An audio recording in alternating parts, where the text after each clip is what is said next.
Picture a body, not a dead one, a living one, yours. Now fill it with something that has been growing inside you for 6 weeks without your knowledge or your consent, something that has already started rearranging your organs, flooding your blood with chemicals your body has never encountered before, turning the inside of your stomach into something that reacts to the smell of boiling cabbage the way most people react to poison. Add to that the fact that you haven't had a proper bath in 11 days, that you're wearing the same shift you've worn every night for 2 weeks, that the wool of your dress has absorbed every particle of sweat your body has produced since Sunday, and that nobody in your world has any particular reason to care. That's pregnancy in 1849, not the curated version, not the woman in the painting with the serene expression and the clean white cap, the real version. The version where your body is doing something extraordinary and terrifying and ancient, and the world around you keeps moving at exactly the same pace it always has, and the water doesn't come through pipes, and the nearest thing to a bath is a basin the size of a mixing bowl sitting on a stand in the corner of a room you share with your husband and possibly your mother-in-law, and the water in it has been cold since Tuesday. We're going back there tonight. Not as observers, not as people who get to go home to hot showers and prenatal vitamins and midwives who wash their hands. We're living it. 9 months of it. The weight and the smell and the fear and the extraordinary, impossible resilience of a body doing something it was built to do in conditions that would make most modern people faint before they even reach the second trimester. So I make these history stories. I genuinely have no idea if you're listening to this to sleep or if you're one of those people who just wants to know exactly what it smelled like to be pregnant in a Victorian tenement. Either way, get comfortable. You're going to need it. Here we go. Your name is Agnes Marsh. You're 23 years old. You were born in a village in Shropshire called Clunton, which has approximately 300 people, 1 church, 1 pub, and more sheep than people, and you arrived in London 4 years ago with your cousin Margaret and a box that contained everything you owned, which was not a great deal. You got work as a laundress on Bermondsey Street within the first week, because London is enormous and brutal and doesn't care where you come from as long as you can do the work, and you can do the work. Your hands have been red and cracked since you were 15. That's just what your hands look like. You married Thomas Marsh 2 years ago.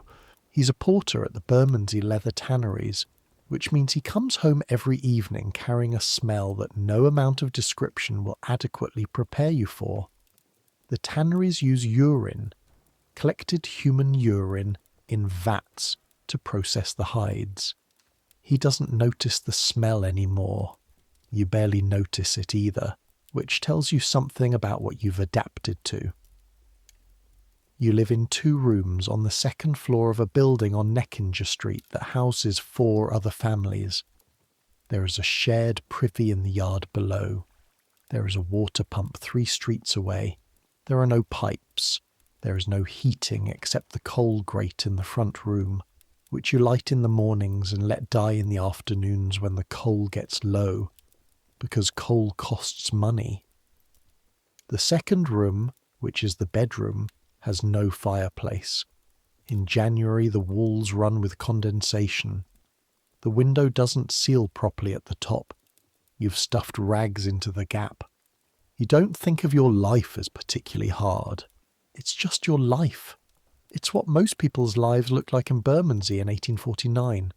The morning you know is the morning in early March when you wake up and the smell of Thomas's breakfast, just bread, toasting on a fork near the grate, makes you so violently sick that you have to push past him to get to the basin before you vomit into it.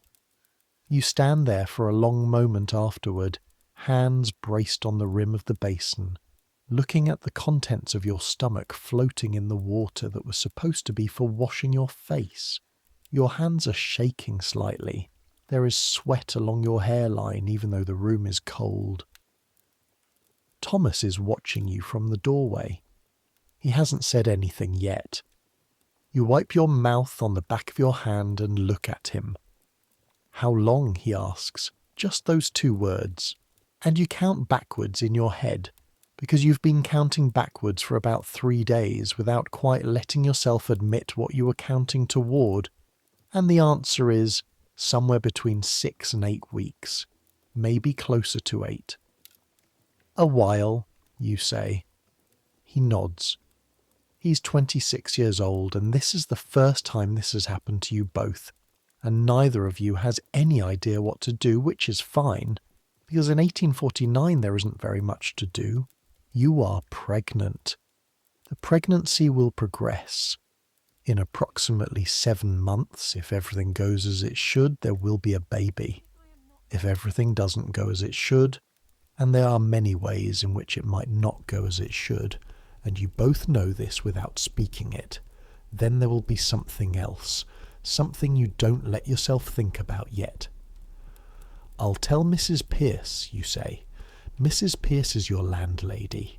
She'll need to know eventually, and she'll find out anyway. Thomas finishes his toast. He puts on his coat. He goes to work. You empty the basin out the window into the street below because there's nowhere else to put it, and you rinse it with the small amount of water left in the jug on the stand, and you sit down on the edge of the bed and put your hands flat on your thighs and look at the wall. You're pregnant. This is how it begins.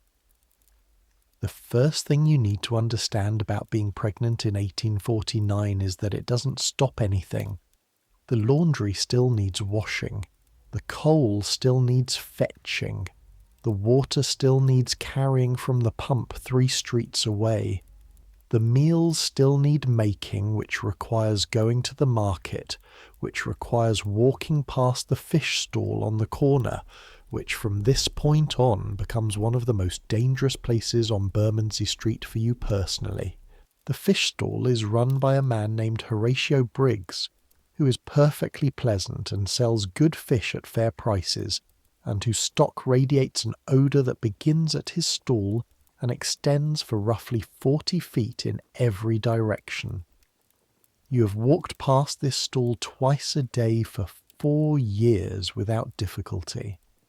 Now, the smell hits you at the corner of the street like a physical thing, like a hand pressed flat against your face, and you have approximately 20 seconds before you need to step into the alleyway and be sick against the wall. This is every day, for 8 weeks. This is what nobody tells you beforehand, or at least nobody told you, which amounts to the same thing. The nausea is not a gentle thing. It isn't queasiness. It's a total revolution of the stomach, sudden and democratic, triggered by things you would never have expected.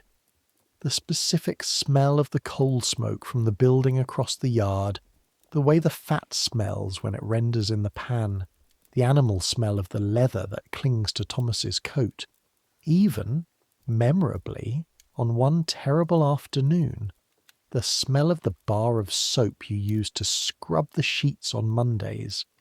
You sick up in the street twice. You sick up in the yard once near the privy, which is unfortunately already not a pleasant place to be. You sick up in your own room on a morning when you don't make it to the basin in time, and you clean it up yourself with the rag you keep by the grate, and you don't tell anyone. This is the other thing about being pregnant in 1849. You're not supposed to make a fuss about it. Pregnancy is not a condition. It's not a medical situation. It's not something that gives you any particular claim on other people's attention or sympathy. It's a natural state that women have been in since the beginning of time, and you're expected to conduct yourself accordingly. You're expected to work. You're expected to keep house. You're expected to be cheerful and not complain, and certainly not make anyone else uncomfortable by being visibly ill in places where they might have to look at you. Your neighbour on the floor below, a woman named Dora Fells, who's had 4 children and is currently feeding the youngest, and already appears to be pregnant with the fifth, passes you on the stairs one morning when you're gripping the banister with both hands because the world has tilted sideways in a very inconvenient way. "Bread," she says without stopping. "Plain bread. First thing in the morning before you get up. Keep it by the bed the night before."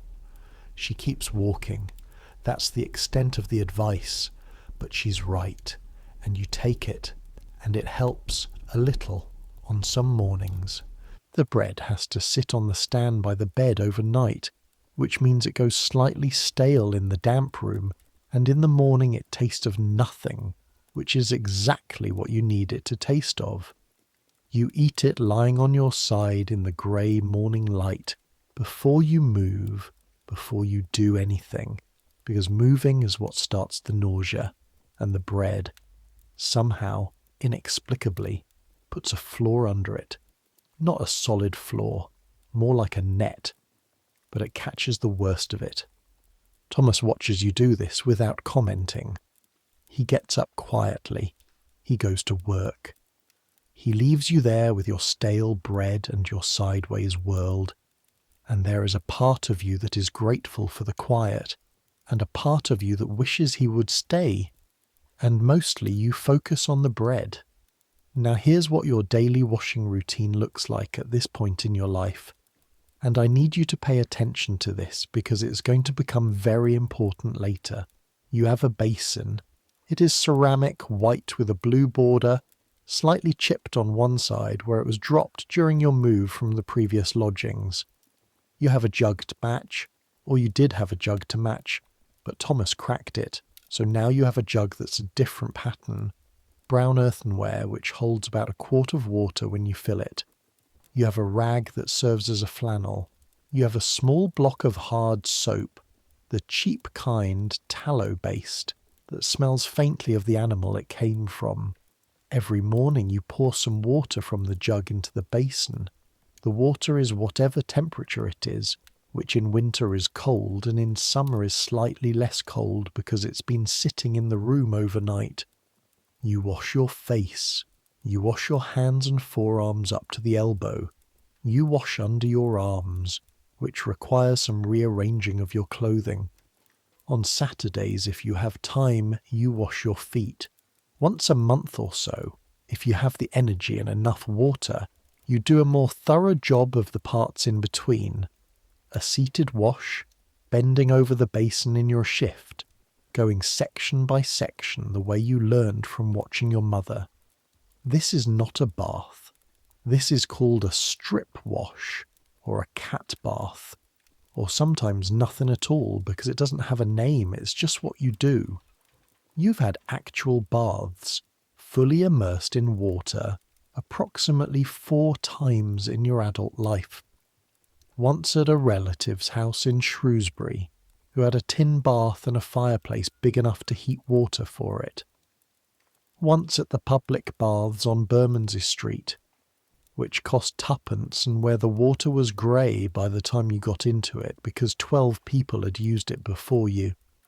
Twice in lodgings you had before Thomas, where there was a landlady who organised it as a special arrangement on the first Sunday of the month. That's it. That's your entire experience of full immersion bathing as an adult.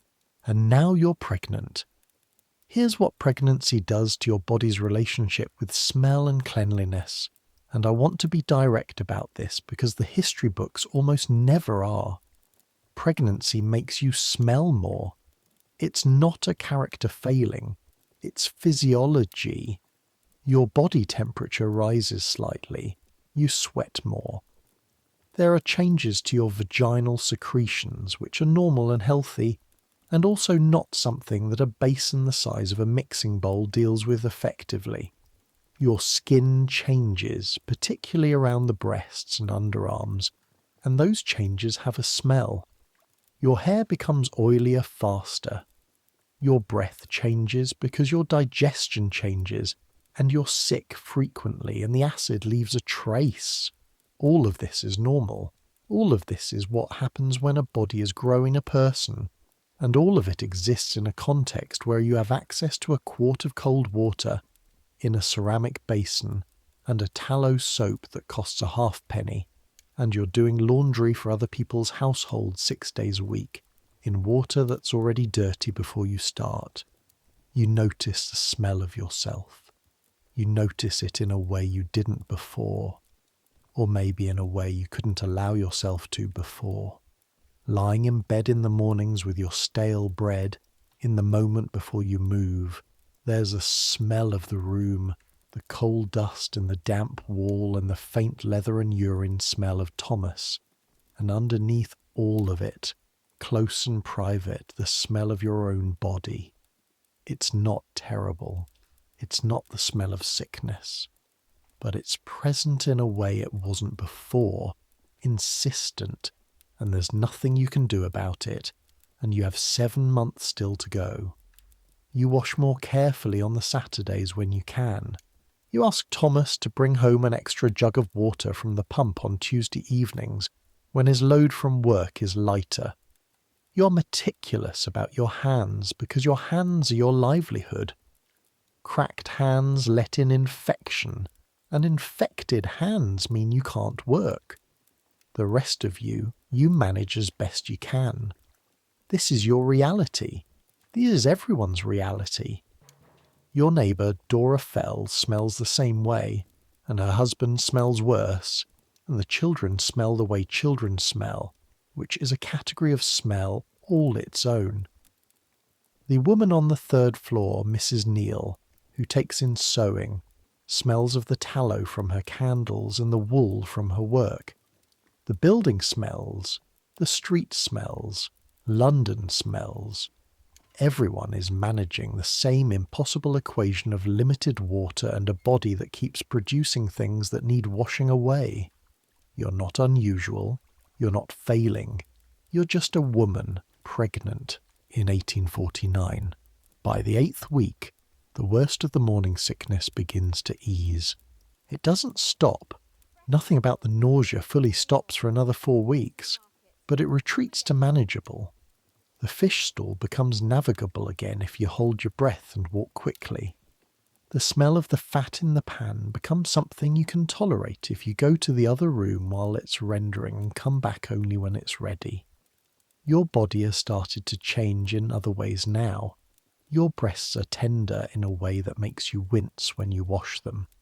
Your waist, which was never large, you have the kind of figure that comes from laundry work and not quite enough food, is beginning to thicken, not dramatically yet, but enough that you've had to loosen the laces of your stays by 2 holes. Your stays are the boned corset that gives your dress its shape. Every woman wears them. You've worn them since you were 15. Now, the question of the stays is going to become important. There is a significant debate in 1849 about whether pregnant women should wear their stays. There are doctors who say that tight lacing is dangerous and can compress the growing uterus.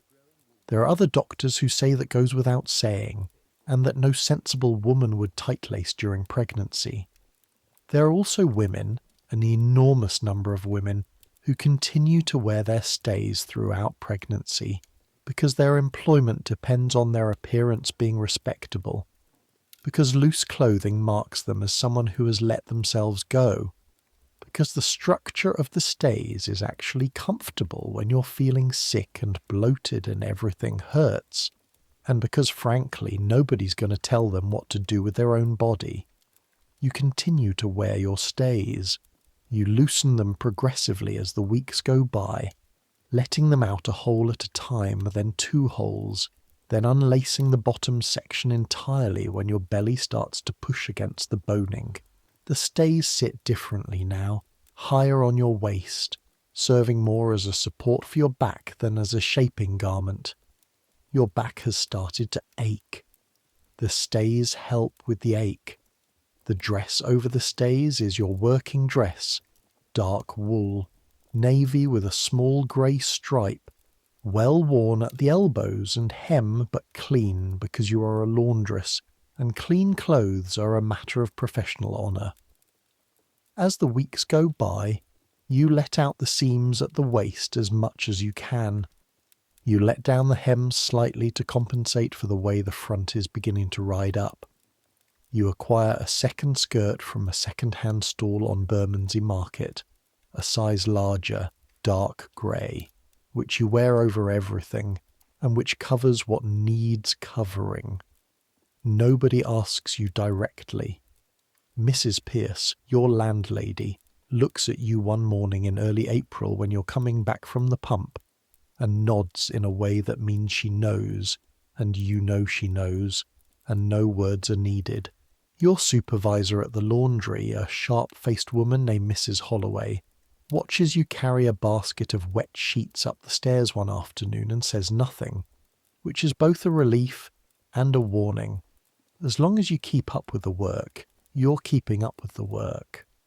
The day you stop being able to keep up with the work is the day the conversation happens. You keep up with the work.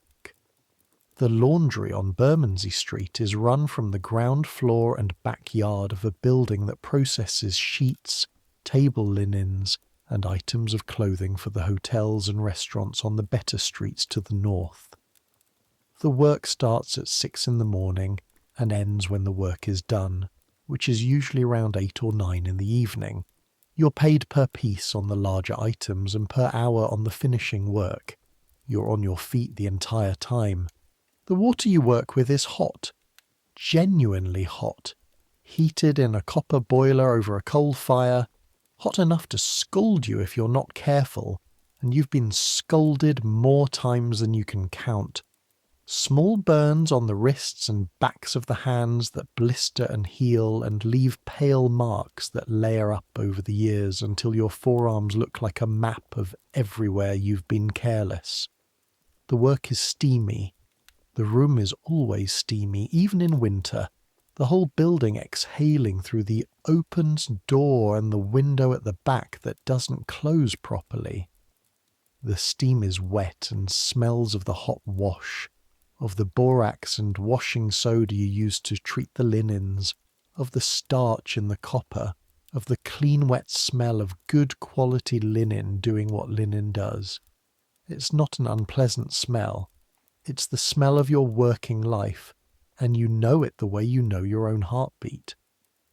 By April, the steam is something you're aware of in a different way. You're already running hotter than usual. The room, which was tolerable in February, is close in April. By May, it's going to be suffocating. You take your breaks outside in the yard when you can, standing in the grey London air with your arms bare to the elbows, letting the temperature drop you back to something manageable. The other women in the laundry know you're pregnant by the 4th month. Nobody says anything because nobody needs to say anything, but there are small adjustments. The heaviest wet baskets start appearing at your end of the room a little less frequently, which you notice and are grateful for without being able to acknowledge. Dora Sams, who's been working here for 12 years, and whose opinion of everyone is low, but not malicious, takes over the carrying of the copper scuttles for a week when your back is at its worst, without being asked, without comment, in the way that working women take care of each other in the cracks between things, invisibly, because that's what you do. You are not special. You are not receiving charity. This is just how it works. The 5th month is when your belly becomes undeniable. You're not a large woman and you're not carrying large, but the bump is there, solid and unmistakable under the extra skirt, and you've had to abandon the stays entirely now because no amount of loosening's going to make them work anymore. Without the stays, your dress hangs differently, shapeless, and you feel undressed in a way that has nothing to do with modesty and everything to do with the social armour of respectable working-class clothing. You're aware of yourself in a way you don't like being aware of yourself. The smell has changed too. By the 5th month, you are aware of your body in a new way during the nights. You sweat more freely now, your body generating heat with an industriousness that seems disproportionate. The sheets on the bed, cotton, well worn, washed once a week, smell of you by Wednesday, strongly of you by Friday, unmistakably of you by Sunday when you strip and wash them. Thomas doesn't comment. You don't comment. The sheets go in the wash and come back clean and the week starts again. But there are things the weekly wash doesn't address. Your hair, for instance. You wash your hair approximately once a month. This is normal. Hot water is expensive and hair washing takes a significant amount of it. And afterward your hair takes hours to dry properly, and wet hair in a cold room gives you headaches. So you wash it when you can, every few weeks, and in between you manage it with dry brushing and the tight plaiting and coiling that keeps it away from your face. By the time you wash it, there is oil on the scalp and dust worked into the roots, and your scalp itches in the evenings if you take your hair down. This is just hair in 1849. This is everyone. But pregnancy, specifically this pregnancy, gives you the most persistently itching scalp you have ever experienced, and there's nothing to do about it except scratch, which you do, privately, which is embarrassing but unavoidable, and wash it more frequently than usual, which you try to do, which means sometimes once every 3 weeks instead of once a month, and which leaves you with less water for the rest of the week's washing, which is a problem that has no good solution. Everything about pregnancy in 1849 is a problem that has no good solution, or rather every solution creates a new problem, and you manage by not thinking too hard about the chain of consequences and instead just dealing with today's problem today. Today's problem in May is that your feet have started to swell in the evenings.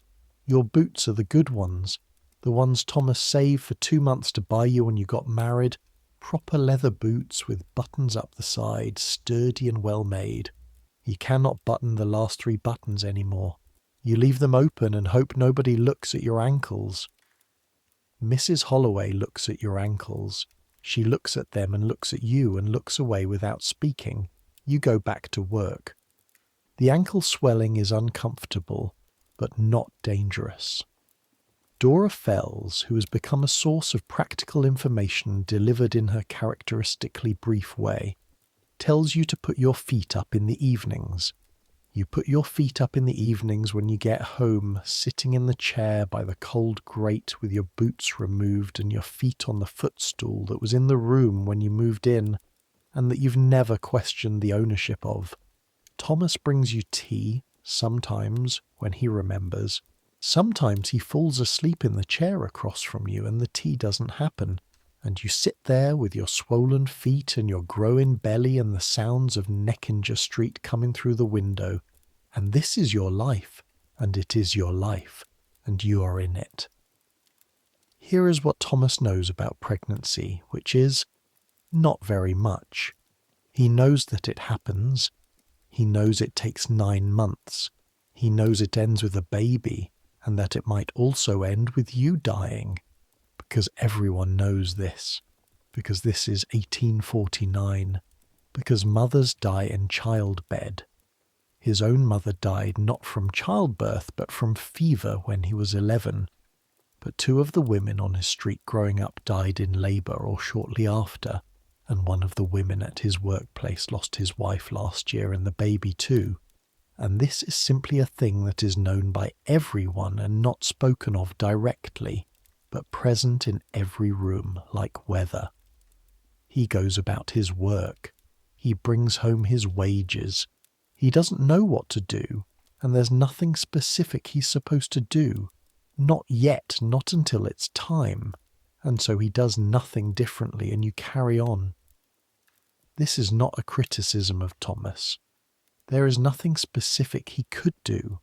There is no prenatal care. There is no doctor involved at this stage because doctors are expensive and pregnancy is not a medical condition, remember. There is no plan, not really. When the time comes, you'll send for the monthly nurse, and the monthly nurse will come and things will happen, and then you'll see what you're left with afterward. You allow yourself to think about this for small stretches of time before putting it away again. It's more efficient. By June, the question of bathing has become impossible to ignore.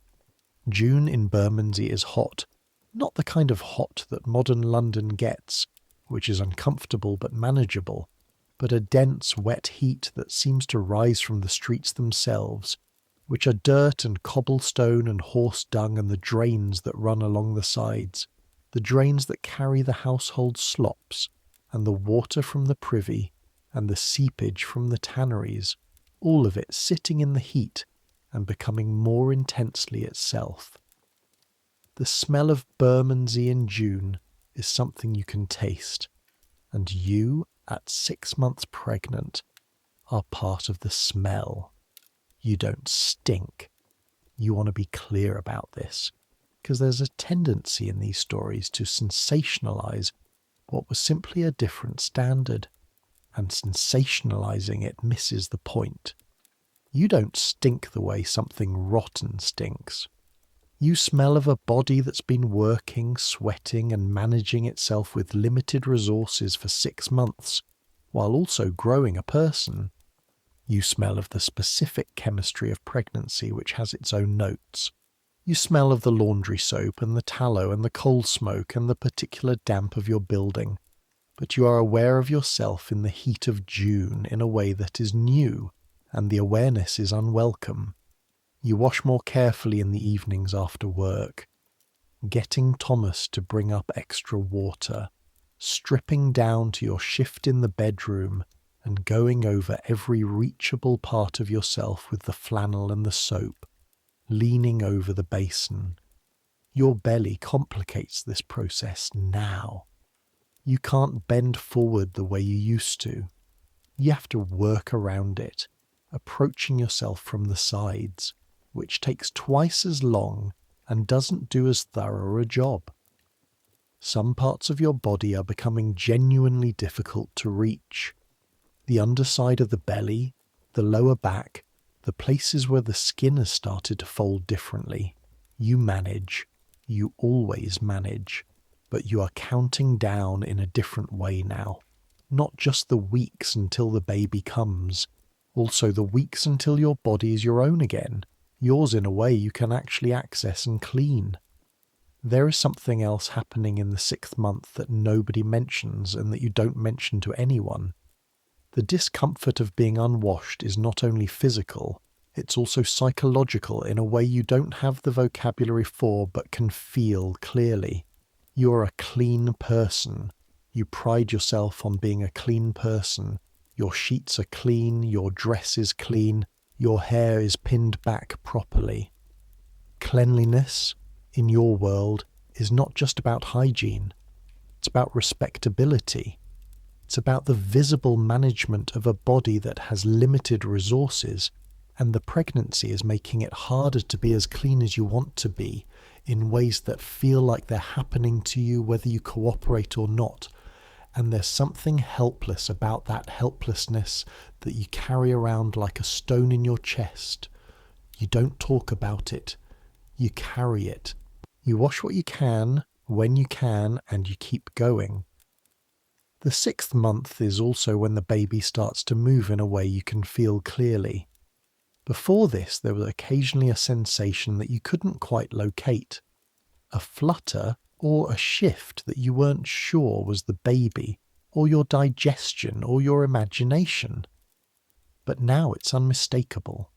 Something moving inside you with intention, with direction, turning or pressing or pushing against the inside of your body with a persistence that ranges from peculiar to actively uncomfortable depending on where it's pressing. The baby is pressing on your bladder specifically. This is another thing nobody mentions. The frequency with which you need to use the privy increases dramatically in the 6th and 7th months, which means more trips down 2 flights of stairs and across the yard to the privy, which is shared between the 5 families in the building, and which is a wooden structure over a cesspit that is emptied, when it's emptied, by the night soil men who come around with a cart in the early morning hours. The privy is not somewhere you linger. It has no light. It smells of what it is. You go, you come back, you do this 8 times in a day now sometimes. This is your life. This is Tuesday. This is what Tuesday looks like. But something else. The baby moving is also, under certain circumstances, something close to remarkable. Late in the evenings, when the room is quiet and the heat has gone from the air and Thomas is asleep on his side and you're lying on your left side with one hand resting on the top of your belly, there are moments when the movement inside you is so present, so clearly intentional, that it becomes impossible not to feel something that you don't have a word for and that doesn't go with anything else in your day. Something that exists outside the categories of hard and manageable and getting through. You don't mention this to Thomas. He can feel the baby move when he puts his hand on your belly, and he does this sometimes in the evenings, and his expression when he does it is careful, contained in the way he keeps most of his expressions. But you sense that this impresses him in some way he doesn't know how to say. You don't need him to say it. You know what's in there. You're carrying it. By July, you've stopped working at the laundry. This is not a choice, exactly. Mrs. Holloway calls you into the back room one morning in early July and looks at you with the specific expression of someone who's about to do something uncomfortable because it's necessary. You are 7 months pregnant. Your belly precedes you by a significant amount when you come through the door. You've been slower on the stairs for 3 weeks. Last week you dropped a basket of wet sheets, not because you lost grip, but because the weight threw off your balance in a way you didn't see coming, and 6 pounds of wet linen landed on the floor and splashed 2 of the other women, and it wasn't any kind of disaster, but it was noticed. Mrs. Holloway doesn't fire you. She never uses the word. She says that you should take things easy, that you should come back when you're ready, that your position will be here when you're recovered.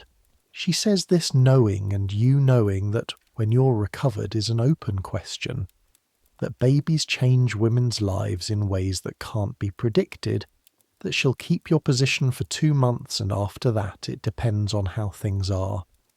You thank her. You take your wages for the week. You go home. The loss of income is significant. Thomas's wages from the tannery are enough for rent and food and coal, and not much else. You've been saving since March, putting aside what you could, and you have a small amount of money in the jar on the mantelpiece that is meant to pay for the monthly nurse, whose fee you have estimated at around 7 shillings for a 10-day engagement, plus whatever she needs for supplies, which is another 2 or 3 shillings at least. 7 shillings is a lot when Thomas earns 14 shillings a week. You do the arithmetic in your head on the way home, going over it the way you've been going over it for weeks, confirming that the numbers add up the way they need to add up. They do, barely, if nothing unexpected happens.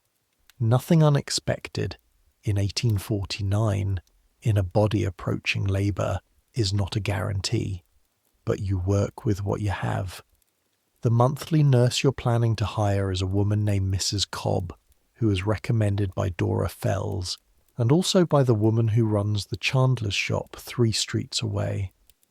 Mrs. Cobb is 51 years old and has attended births in Bermondsey for 23 years. She's not a midwife in the formal sense. There is no formal sense in 1849, no licensing, no training requirements. But she has been at more births than most people have had hot dinners, as the saying goes, and she has a reputation for being competent and for keeping her counsel. She drinks, apparently, but not while she's working. This distinction matters and is made clearly when Dora Fells gives you her name. You go to see Mrs. Cobb in early July, walk in the 6 streets to her rooms on Grange Street with your belly and your careful walk. The walk you've developed in the 7th month that keeps your balance over the new geometry of your body. A slight lean back, a wider stance than usual. A pace measured enough to let you feel what's coming on the uneven pavement before you commit your weight to it. Mrs. Cobb opens the door and looks at you the way people look at you now. The professional assessment of a woman who has seen many pregnant bodies and can read them quickly. She's a broad, solid woman with grey hair pinned under a cap and hands that look like they've been worked hard for 50 years. Her rooms smell of camphor, and underneath that the layered smell of many people having passed through.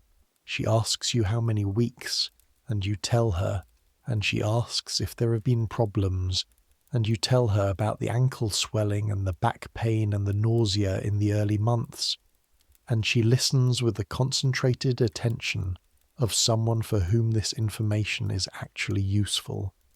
She asks about your hips, whether they are broad or narrow, which matters for reasons you understand in theory.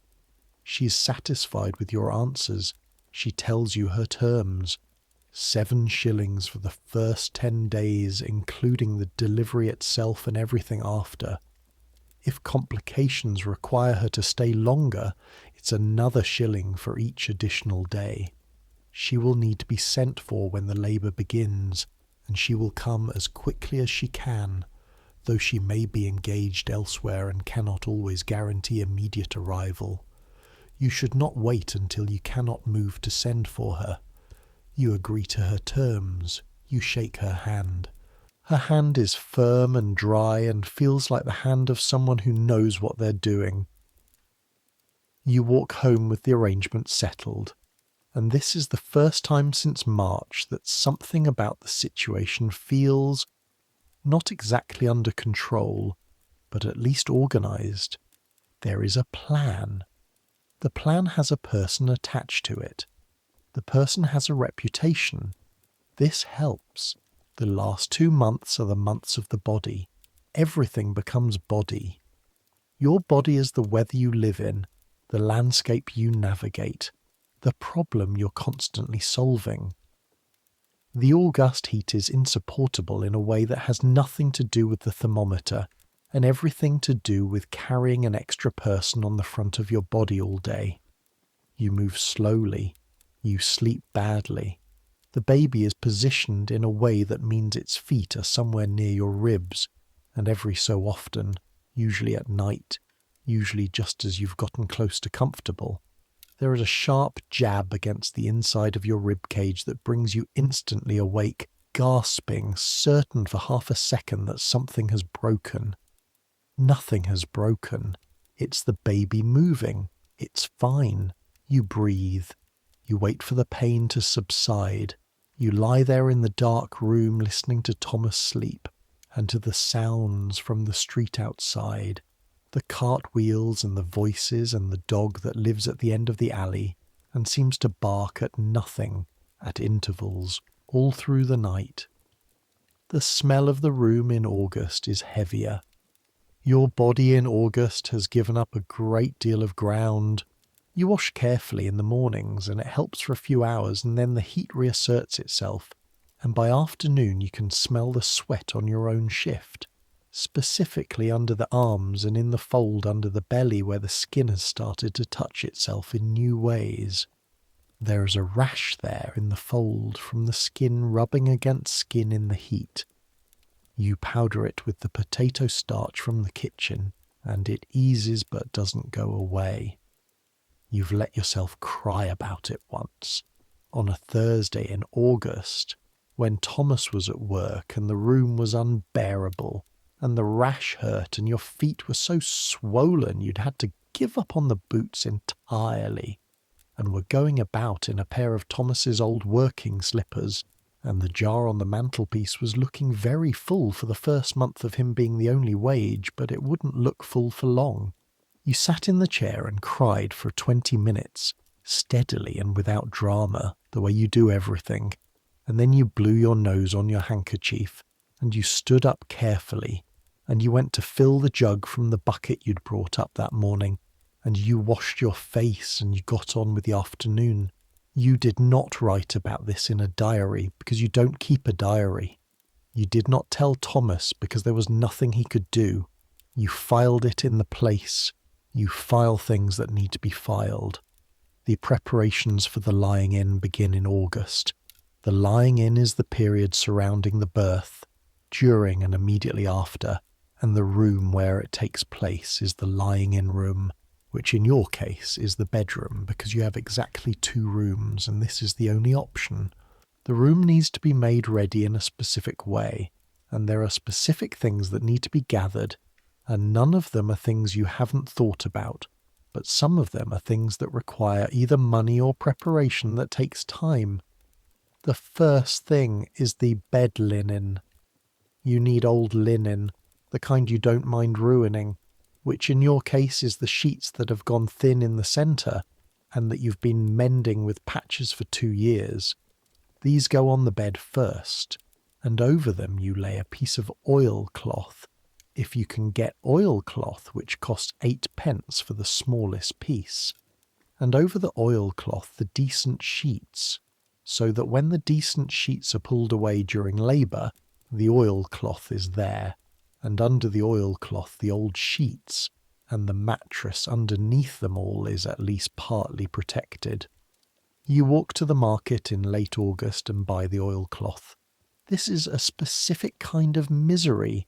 Late August, 7 shillings away from the monthly nurse's fee, walking slowly through Bermondsey market with your enormous belly and your borrowed slippers, fingering the oilcloth and calculating.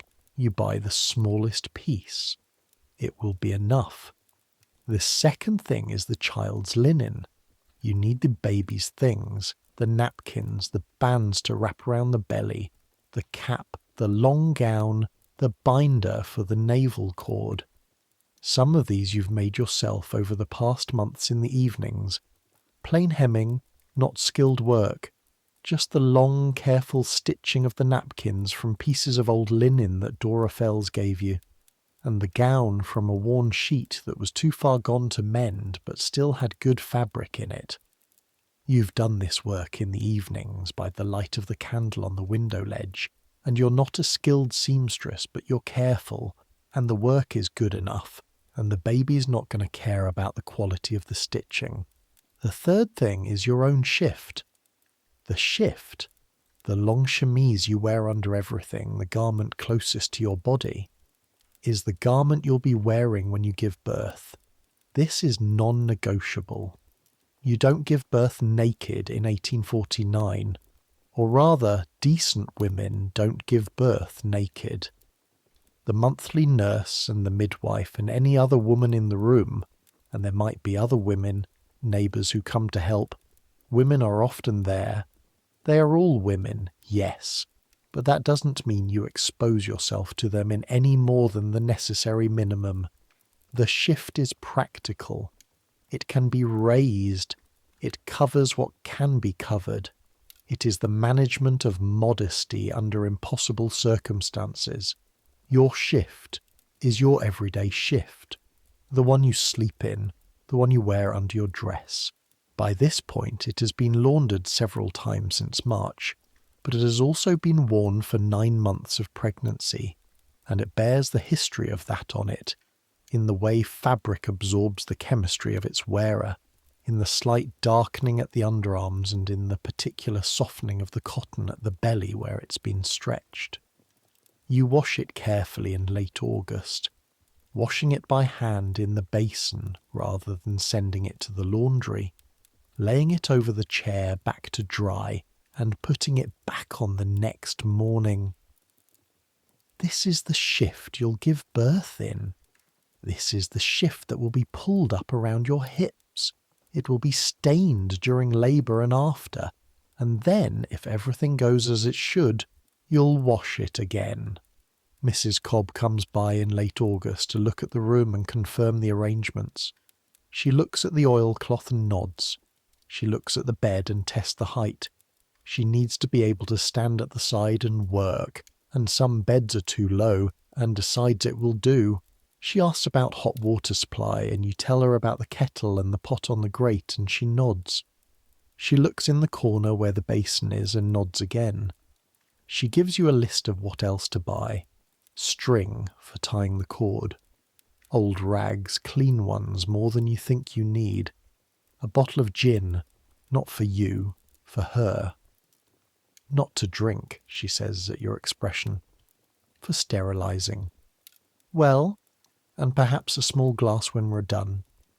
She says this completely without irony, and you believe her about the sterilizing, and you're also not sure you entirely believe her about the small glass, but you buy the gin. The gin costs 6pence. You add it to the ledger in your head. September, 8 months. Thomas comes home one evening in early September, and you're sitting at the table trying to eat your supper, and you have not been able to sit at the table properly for 2 weeks, because the belly prevents you from getting close enough to the table, and so you've moved the chair back and you're eating at arm's length, and this is your supper: bread, boiled potatoes, a piece of salt bacon, and you look up when he comes in, and you say hello, and he sits down and takes his plate, and for several minutes you just eat. He looks at you eventually. Won't be long now, he says. No, you agree. Probably 3 weeks, maybe 4. He nods. He's doing the thing he does, which is processing something internally, while appearing to be doing nothing at all. You're all right, he says. I'm all right. He nods again. This is the totality of the emotional communication between you on this subject, and it's enough. You know he's afraid. You know it's not the kind of fear he has words for. You know that the fear for him is primarily you. Not the baby, not yet, but you. Your body, the month ahead. You know this because of the way he's been coming home on time, which he doesn't always, and because of the extra water he brings without being asked, and because last week when you couldn't sleep and were sitting in the chair at 2 a.m, he got up and sat with you for an hour without speaking, just sat there, and went back to bed when you went back to bed. This is how Thomas does things. You eat your supper, you wash the plates in the basin, you go to bed. The nights in September are cooler and sleeping is fractionally better for it, except that the baby is very active between midnight and 4 a.m, which seems to be its own schedule, its own internal clock, entirely unconnected to yours. You lie on your left side, the only position that's comfortable, with the pillow between your knees and the blanket tucked around your shoulders, and the baby presses and turns and occasionally delivers a specific kick to the underside of your ribs that makes you catch your breath, and you lie there and wait for it to settle. It always settles, eventually. You always sleep, eventually. You're always tired in the morning, but you've been tired for 9 months and you manage. The smell of the room in September has changed. This is hard to describe, but it's there. The room smells of something expectant, if that's a thing a room can smell of. It smells of the oilcloth, which has a specific, slightly chemical smell. It smells of the extra candles you've been buying for the lying in. It smells of the gin sitting in its bottle on the shelf.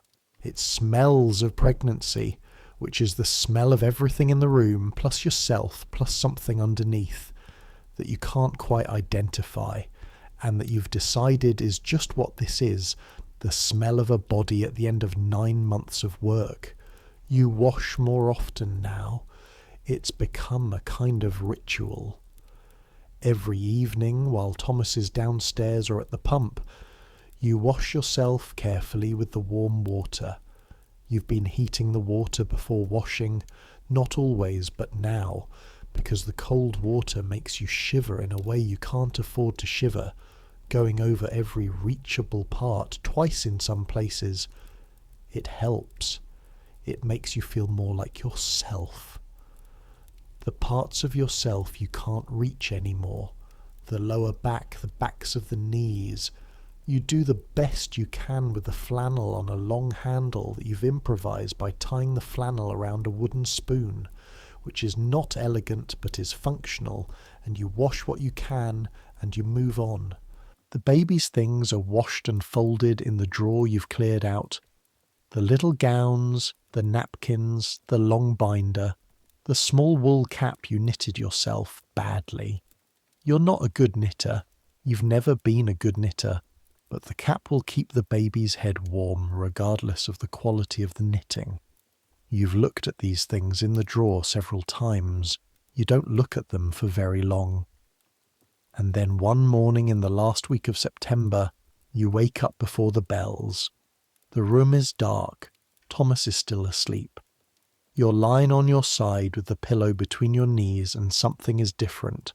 Not pain exactly. Pressure. A pulling sensation low in your belly, not sharp. Just there. Persistent. You've had these sensations before. They're called practice pains. You've heard this. And they usually ease after a few minutes and go away. This one doesn't ease. You lie there for 20 minutes counting the intervals, the way Mrs. Cobb told you to count them when you came to see her in August. Every 15 or 20 minutes, she said. When they're regular and getting closer, send for me. The intervals are 18 minutes. Then 16. Then 18 again. Irregular still. You get up. You don't wake Thomas yet. You put on your shift and your loose dress. You can't do the buttons at the back by yourself anymore. Haven't been able to for 6 weeks. So you do the buttons at the front and leave the back ones open and pull the shawl around your shoulders to cover it. And you sit in the chair by the cold grate and you wait. By 5 in the morning the intervals are 12 minutes and regular. Thomas, you say. He wakes immediately, which is unusual. He must have been sleeping lightly. He sits up and looks at you and reads your face and is out of bed and pulling on his trousers before you said anything else. Mrs. Cobb, you say. I'll go. And Dora? Ask Dora to come. Dora Fells, from the floor below. Who has done this 4 times? Whose presence you want in the way you want a fixed point when everything is moving. Thomas goes. You sit in the chair and breathe through the next contraction, which is different from a minute ago. Longer, stronger, the pulling sensation becoming something that requires active management, that requires you to put your hands on the arms of the chair and press and breathe slowly through your nose the way you breathe through things that need breathing through. It passes. You breathe. You look at the wall. Outside, Neckinger Street is beginning its day. The cartwheels, the voices. A child somewhere already at play, already running somewhere on the cobblestones. The fast light footsteps of someone who hasn't learned yet that September mornings are cold. You think this is the last morning of this. The last morning of this exact configuration of things. After today, nothing will be the same configuration. You don't know yet if that's better or worse. You just know it's true. The next contraction comes. You breathe. Dora Fells arrives first, before Mrs. Cobb, because she lives 1 floor below and has heard Thomas go out and understood what that meant. She knocks on the door and opens it at the same time, which is Dora's way, and comes in with the purposeful efficiency of someone who has done this enough times that efficiency is the first available response. She looks at you. She takes off her shawl and hangs it on the hook behind the door. How far apart? About 10 minutes now, maybe 9. She nods. She goes to the grate and starts building a fire without being asked, using the coal from the scuttle and the kindling from the basket, her movements quick and economic. The room is cold. The fire will change that, and what's coming needs warmth. Walked around? I've been sitting. Get up and walk around, it helps it along. Walk until she gets here. She's talking about Mrs. Cobb. You stand up carefully the way you do everything now and begin to walk around the small bedroom. There is not much room to walk. You go from the window to the door and back. The fire catches behind you, and the smell of the coal smoke fills the room, warm and familiar, overlaying everything else. The contractions are different when you're standing. They're stronger. This is not more comfortable. This is apparently useful. Mrs. Cobb arrives 40 minutes later, slightly out of breath, with a bag that you've wondered about before. She sets the bag on the chair and opens it, and you catch a glimpse of the contents. More rags, a length of clean tape, a small pair of scissors, a bottle that is not the gin you bought but something else, a cake of soap in its own wrapper. She looks at you walking, and she looks at your face when the next contraction comes, and she watches you manage it, and she nods at what she sees. She puts her bag down. She washes her hands. This is not something all monthly nurses do. You will learn this later, but right now you don't know it. And you watch her wash her hands in the basin with the soap from her bag, and you file it as something she does, not knowing yet that it is going to be the thing that saves your life. She washes her hands with the soap. She dries them on a clean rag from her bag. She watches you manage the next contraction. You're gripping the window frame now, head down, breathing. And she waits until it's over, and then she says, in the calm, matter-of-fact voice of someone for whom this is Tuesday morning, "Let's see where we are." You get onto the bed. The oilcloth crinkles under the decent sheets. Mrs. Cobb lifts the hem of your shift. You stare at the ceiling, at the damp patch in the corner that's been there since January, at the watermark that looks like a map of somewhere. She examines you. Her hands are competent and not unkind. She lets the shift fall. You're coming along nicely. Hours yet. But you're coming along. Hours yet. You breathe. Dora Fells makes tea and you drink it sitting on the edge of the bed because lying down between contractions is worse than sitting. The contractions now are 8 minutes apart, then 7. The sensation has moved from pulling to something more insistent, something that takes up more of your attention each time, that requires more specific management. You've been breathing through them since this morning. The breathing's becoming more effortful. Don't fight it, Dora says, coming to stand beside you when a particularly strong one arrives. She puts her hand on your lower back, pressing steadily. And this helps in a way that you couldn't have predicted. The pressure on your back during the contraction does something that relieves something else, and you breathe into it and it passes, and you come out the other side with your hands shaking slightly. That's what your husband's supposed to do, Dora says, perfectly cheerful, if they're around. Thomas is not around.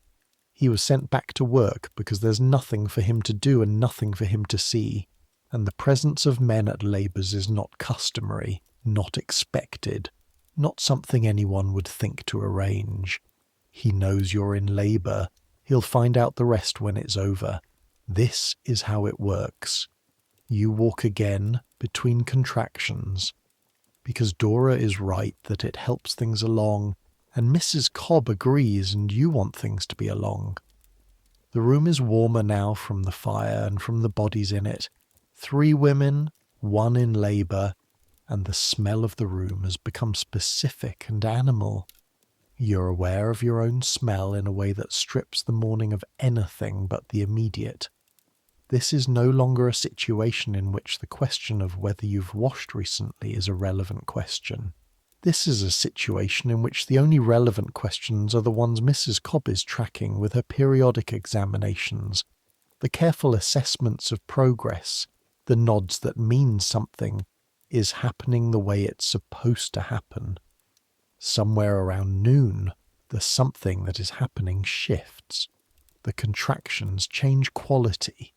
They were pressing before. Now they're doing something else. Something that takes you by surprise, even though Mrs. Cobb told you it would happen. A pushing sensation that begins at the base of your spine and moves forward and down, and is not something you can breathe through. In the same way as before, it's more imperative.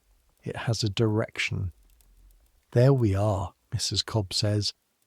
She says this like she's greeting an old acquaintance. She's already at the side of the bed. The shift is arranged around you. It covers what it needs to cover. Your modesty is maintained in the technical sense, though the word modesty has lost its usual meaning in this room and will not recover it for some time. You're on your back on the oilcloth-covered bed in your worn cotton shift that smells of 9 months of pregnancy, and Mrs. Cobb is at the side, and Dora is at your head, and you are doing the oldest thing. This is hard to write about. It's hard to write about in a way that gives you the truth of it, without the truth becoming something else, spectacle or shock, or something that serves the writer's need to convey intensity rather than your need to simply live through it. So let me try to give it to you straight. Labour is work. The word is accurate and not metaphorical. It is physical work of the most absolute kind, the kind where every other part of your mind goes quiet because there is only this, only the specific demand of this moment on this body. You've lifted wet sheets, you've carried coal up 2 flights of stairs, you've stood at the wash tub for 12 hours without stopping. None of that prepared you for this, which is different in kind as well as degree. Not just effort, but the body doing something you're not entirely in charge of, something that has its own timetable and its own imperatives and that you're managing rather than doing. Mrs. Cobb talks through it. Not instructions exactly, not the way a doctor might give instructions, more like a guide's voice, reading the terrain ahead. Good, good, rest now, breathe now. Yes, good. Dora holds your hand with the hand that isn't busy, and her grip is strong and steady and doesn't falter. You push when the contraction tells you to push.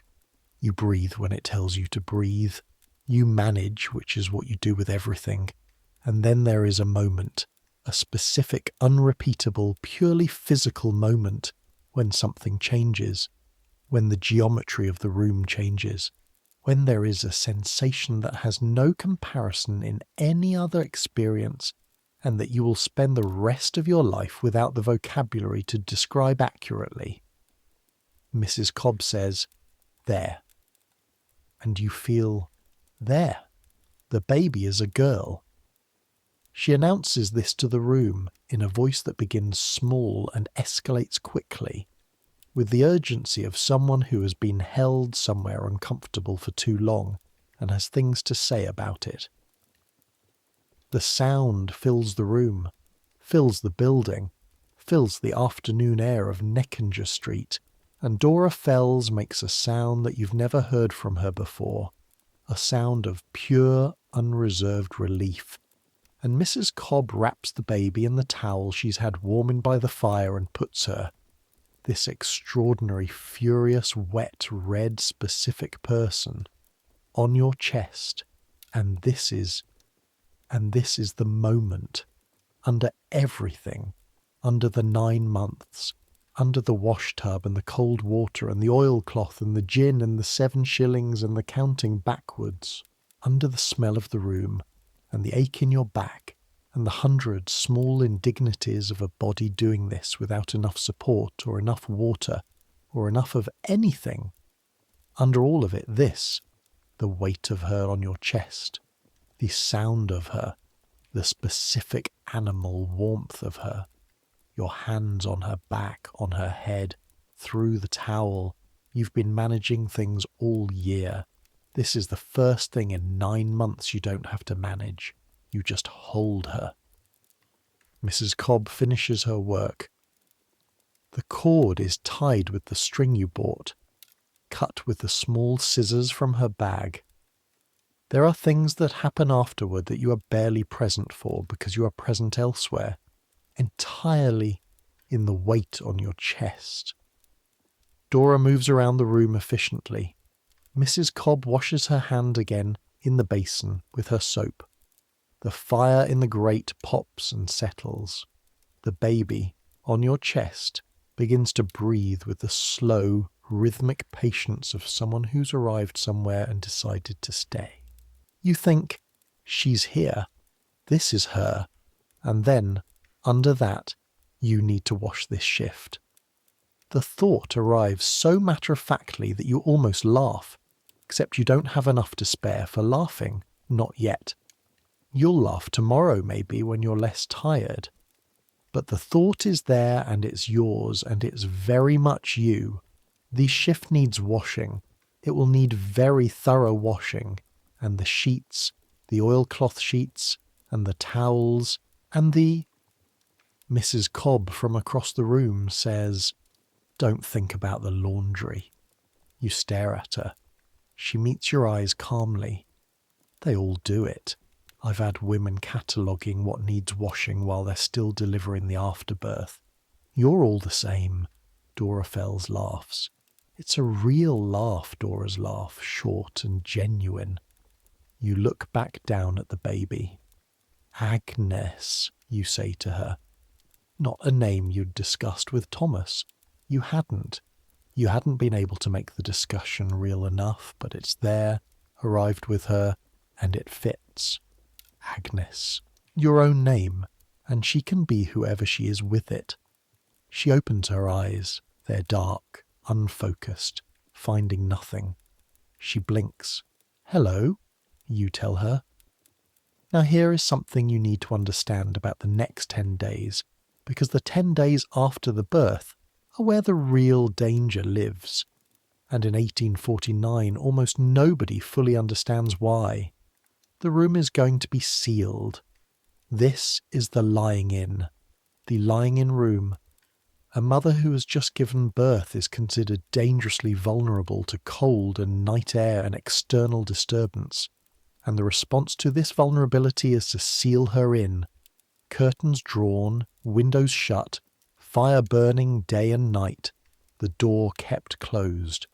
The idea is warmth and rest and protection. The effect is an airless room heated to an uncomfortable temperature with inadequate ventilation, where a woman who has just undergone a major physical event is going to spend 10 days. Mrs. Cobb stays for the first night and the next day. She sleeps on the chair. She is there when you wake in the night, which happens at intervals determined by the baby's hunger, which knows nothing about intervals. The baby feeds. She takes to this with the fierce, focused concentration of a person who has very clear priorities, and Mrs. Cobb shows you how to position her, how to tell if she's latched correctly, what the various sounds she makes indicate. Mrs. Cobb smells of camphor and coal smoke, and the particular smell of a woman who has been working hard in a warm room for 14 hours. You smell of labour and its aftermath and the days of pregnancy behind it. The room smells of all of this, and of the fire and the fresh laundry, from the stack of clean rags and the faint gin smell from the bottle on the shelf. Thomas comes home at 6. He stands in the doorway and looks at you in the bed, and at the baby in the cradle beside the bed. You've borrowed a cradle from Dora Fells, who has graduated from it. And he looks at you both for a long moment, and his face does the thing it does when he's managing something. She's healthy, he says to Mrs. Cobb. Healthy and loud, Mrs. Cobb says. He comes to stand beside the cradle. He looks down into it. His face in this moment is not managed at all. Agnes, you tell him. He looks up at you. His eyes are bright in the firelight. He doesn't say anything. He just nods, once, and then he sits on the edge of the bed because he's allowed to now. The labour is done, and he looks at his daughter, and this is enough. This is what there is. By the third day, the room has become a specific kind of purgatory. You are warm. You are, by the standards of your life, extremely warm. The fire burns. The window is shut. The curtains filter the September light into a dim orange warmth that makes the day feel like continuous evening. You're not supposed to get out of bed except for the privy, and you are expected to do this as briefly as possible. You are supposed to rest. You cannot rest. The baby feeds every 2 hours. She sleeps between feedings with the utter completeness of someone who has no other responsibilities, which she doesn't.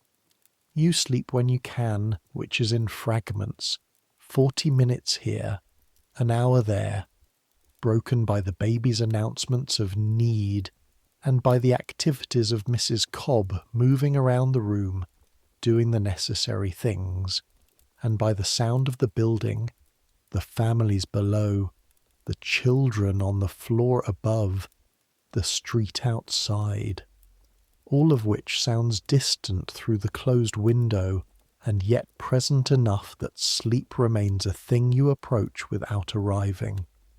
The smell of the room on the third day. Let me be honest about the smell of the room on the third day, because it's where you live and it matters. Childbirth leaves behind itself. This is the clinical way of saying it. The body, which has spent 9 months in a particular state, spends the days after the birth returning to a different state, and this process involves the body doing things that require the same careful management as the pregnancy itself, with less strength available to manage them. You wash yourself daily with Mrs. Cobb's help for the parts you can't reach. This is intimate and uncomfortable and done with the matter-of-fact practicality of women who have no other option. The rags are changed. The sheets are changed when they need to be. But the room is sealed, and sealed rooms accumulate. The smell of the fire, coal smoke, close and warm. The smell of 3 bodies in one room. The smell of the baby, who is her own specific phenomenon. The sweet sour smell of new skin and milk, and the particular smell of infant, which is not unpleasant, but is very present. The smell of the liniment Mrs. Cobb applies to your lower back for the aching. The camphor she burns to protect against bad air. In the 18th century they called it childbed fever. In 1849 they still call it childbed fever. They know it's dangerous. They know it kills. What they don't know, what almost nobody in Bermondsey or London or England knows, though a doctor in Vienna named Semmelweis has been arguing it for 2 years to people who are not listening, is that it is caused by an infection, that the infection is carried on hands, that hands need to be washed with soap. Mrs. Cobb washes her hands with soap. This is, as I said, not something all monthly nurses do. The ones who don't wash their hands, who don't understand what's living on them, the women they attend die at a rate that would horrify you if you had the numbers. 1 in 20, approximately, die of childbed fever in 1849. 1 in 20 women who just did what you did. 1 in 20. Mrs. Cobb, with her soap and her basin, her habit of washing before she touches you saves your life. She doesn't know why it works. She knows that it works. She's attended births in Bermondsey for 23 years, and she's lost fewer women than most, and she has never been able to explain exactly why, except to say that cleanliness is God's work, which is not a scientific statement, but which is the correct instinct. You don't develop a fever. The 4th day passes. The 5th. You're sore and tired and living in the sealed room, but you're not fevered, and this is everything. On the 6th day, Mrs. Cobb opens the window, just a crack, just enough to let in a thread of October air that cuts across the room like cold water over your face. You feel it from the bed, and you close your eyes and breathe it in, and it is the outside, the street. September turning to October, the particular smell of London air that you know as well as anything, and that right now smells cleaner than anything has smelled in a week. Mrs. Cobb watches the baby's face when the air comes in. She watches your face. She nods at what she sees, whatever she sees. "I'll open it a little more tomorrow," she says. "If all's well." All is well. She opens it a little more tomorrow. On the 7th day you stand up properly, not just for the privy, and you walk to the window and you look out at Neckinger Street below, and the street is exactly as it always is, and the sky's a grey London sky with a strip of blue at the south end where the clouds are breaking, and you stand there for 2 minutes holding onto the window frame with both hands, your legs uncertain after a week of lying down, with the baby in the crook of your arm, and you watch the street. A woman passes below with a basket. She doesn't look up. The dog at the end of the alley is at it again, barking at nothing. A cart comes through, and the driver shouts at someone to get out of the road, which they do, and the cart passes. The ordinary machinery of the street. You'd been inside it so long you'd stopped seeing it. Now you're watching it from above, with the weight of your daughter against your chest, and it looks both exactly the same and entirely different. You go back to bed. Your legs can't manage more than that yet. But you went to the window. Mrs. Cobb finishes her engagement on the 10th day. She has been replaced during the days by a rotating presence of women from the building and the street. Women who come in to sit with you and hold the baby while you sleep and bring food. This last being the most genuinely useful thing anyone can do. Dora Fells brings a pot of broth and leaves it on the hook by the grate every other afternoon, and you eat it lying in the bed, and it is the best thing you've eaten in months. Food, like everything else, is different now. The nausea is entirely gone. It went with the labour instantly, like a door closing. And you are hungry in a way you haven't been since March. Hungry with the specific urgency of a body that has just done something enormous and is now trying to rebuild itself and also produce enough milk for another person. You eat everything Dora brings. You eat the bread Thomas leaves on the table every morning. You eat the apples that appear, one day, on the stand by the window. Thomas brought them. They are expensive. He said nothing about them. And they are tart and cold and exactly what your body wants, and you eat 2 of them in one sitting. When Mrs. Cobb leaves, she shakes your hand at the door. "You did well," she says. "She's healthy," you say, meaning Agnes. "Both of you are healthy," Mrs. Cobb says. "Don't forget that. Both of you." She picks up her bag. She goes back down the stairs to her next engagement, which is a woman on Mill Street who started her labour last night. Mrs. Cobb will wash her hands with soap. That woman will probably be all right. You close the door. You're alone in the room with Agnes, who's asleep in the cradle with her small face relaxed into the expression of someone who has found the situation entirely acceptable. Her cap is on crooked. You've straightened it 6 times and it goes crooked again each time, because she moves constantly in her sleep. Minute adjustments, her whole body given over to the business of growth, which is her full-time occupation right now. You sit on the edge of the bed. You look at her. You think, we're both here. That's enough. That's everything. The lying-in period officially lasts 40 days, after which a woman is supposed to go to church for the churching ceremony, which marks her return to the community and to normal life. The 40 days is a religious tradition stretching back through time. It comes from the purification period prescribed in Leviticus, which prescribes 40 days for the birth of a daughter and 33 for a son, which is the kind of detail that says something about whose body was considered more disrupting.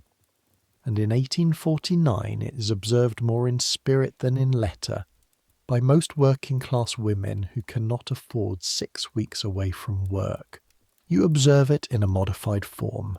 You stay largely in the room for 10 days because Mrs. Cobb requires it, and because your body requires it, and because you're too tired to argue. You go out briefly in the second week, just to the yard and back, standing in the October air for 10 minutes with Agnes wrapped against you. You go to the market in the third week, slowly, with Thomas's arm when he's available, and without it when he's not.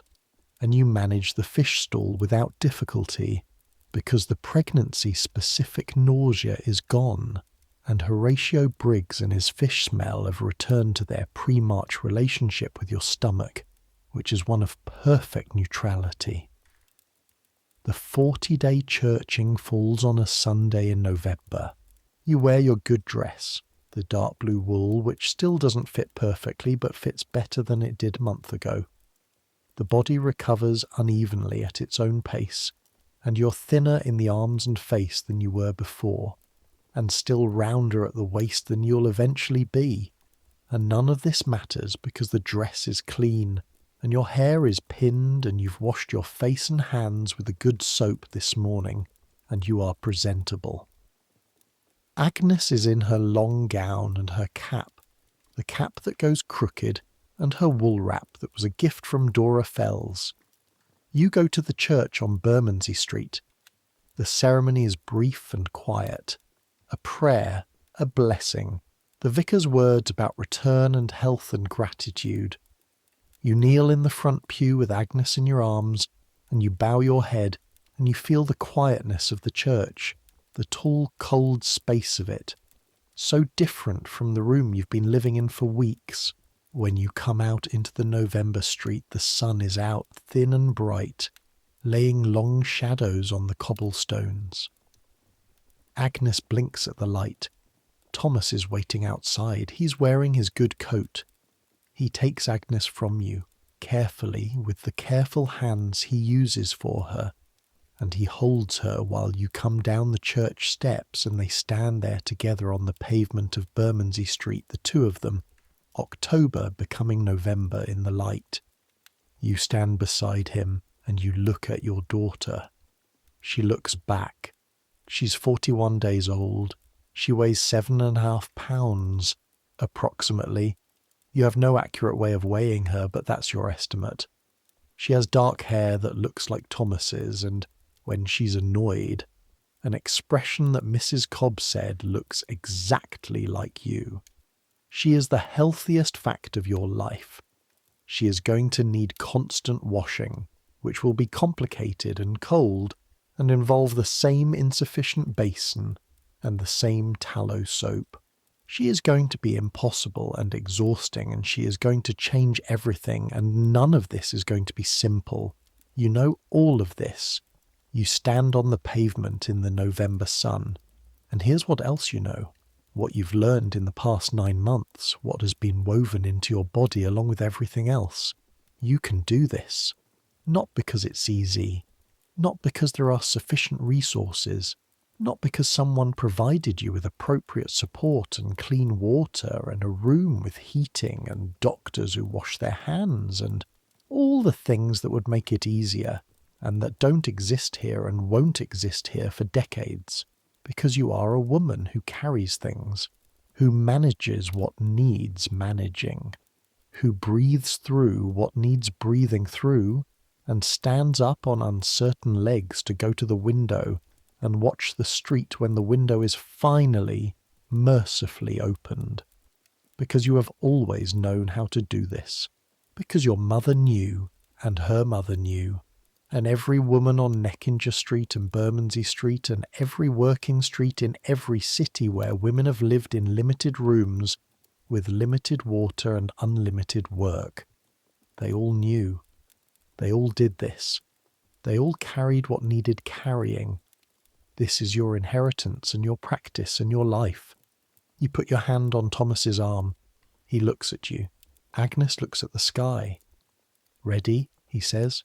Ready, you say. And you go home. Now let the night come in around you. Let the day settle. Let the cold ease back, the way October cold eases when there's a fire in the grate and something warm on the hob and the sound of the city going about its perpetual business outside the window.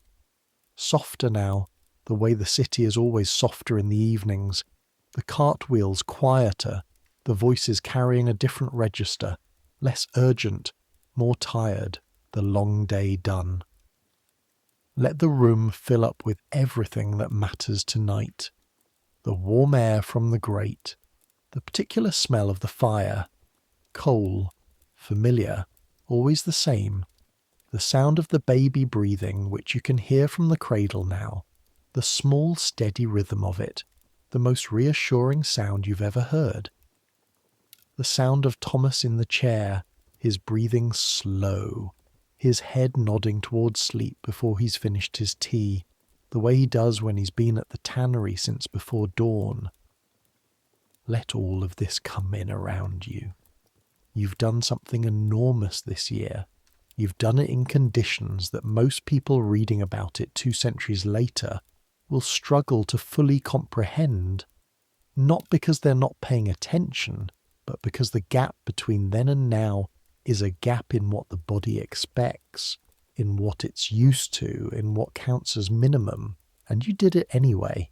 Every woman who did it anyway, who washed with cold water from a basin that was never big enough, who managed the pregnancy through the steam of the laundry room and the heat of August and the cold of September, who wore their good shift into the birth room and came out the other side of it.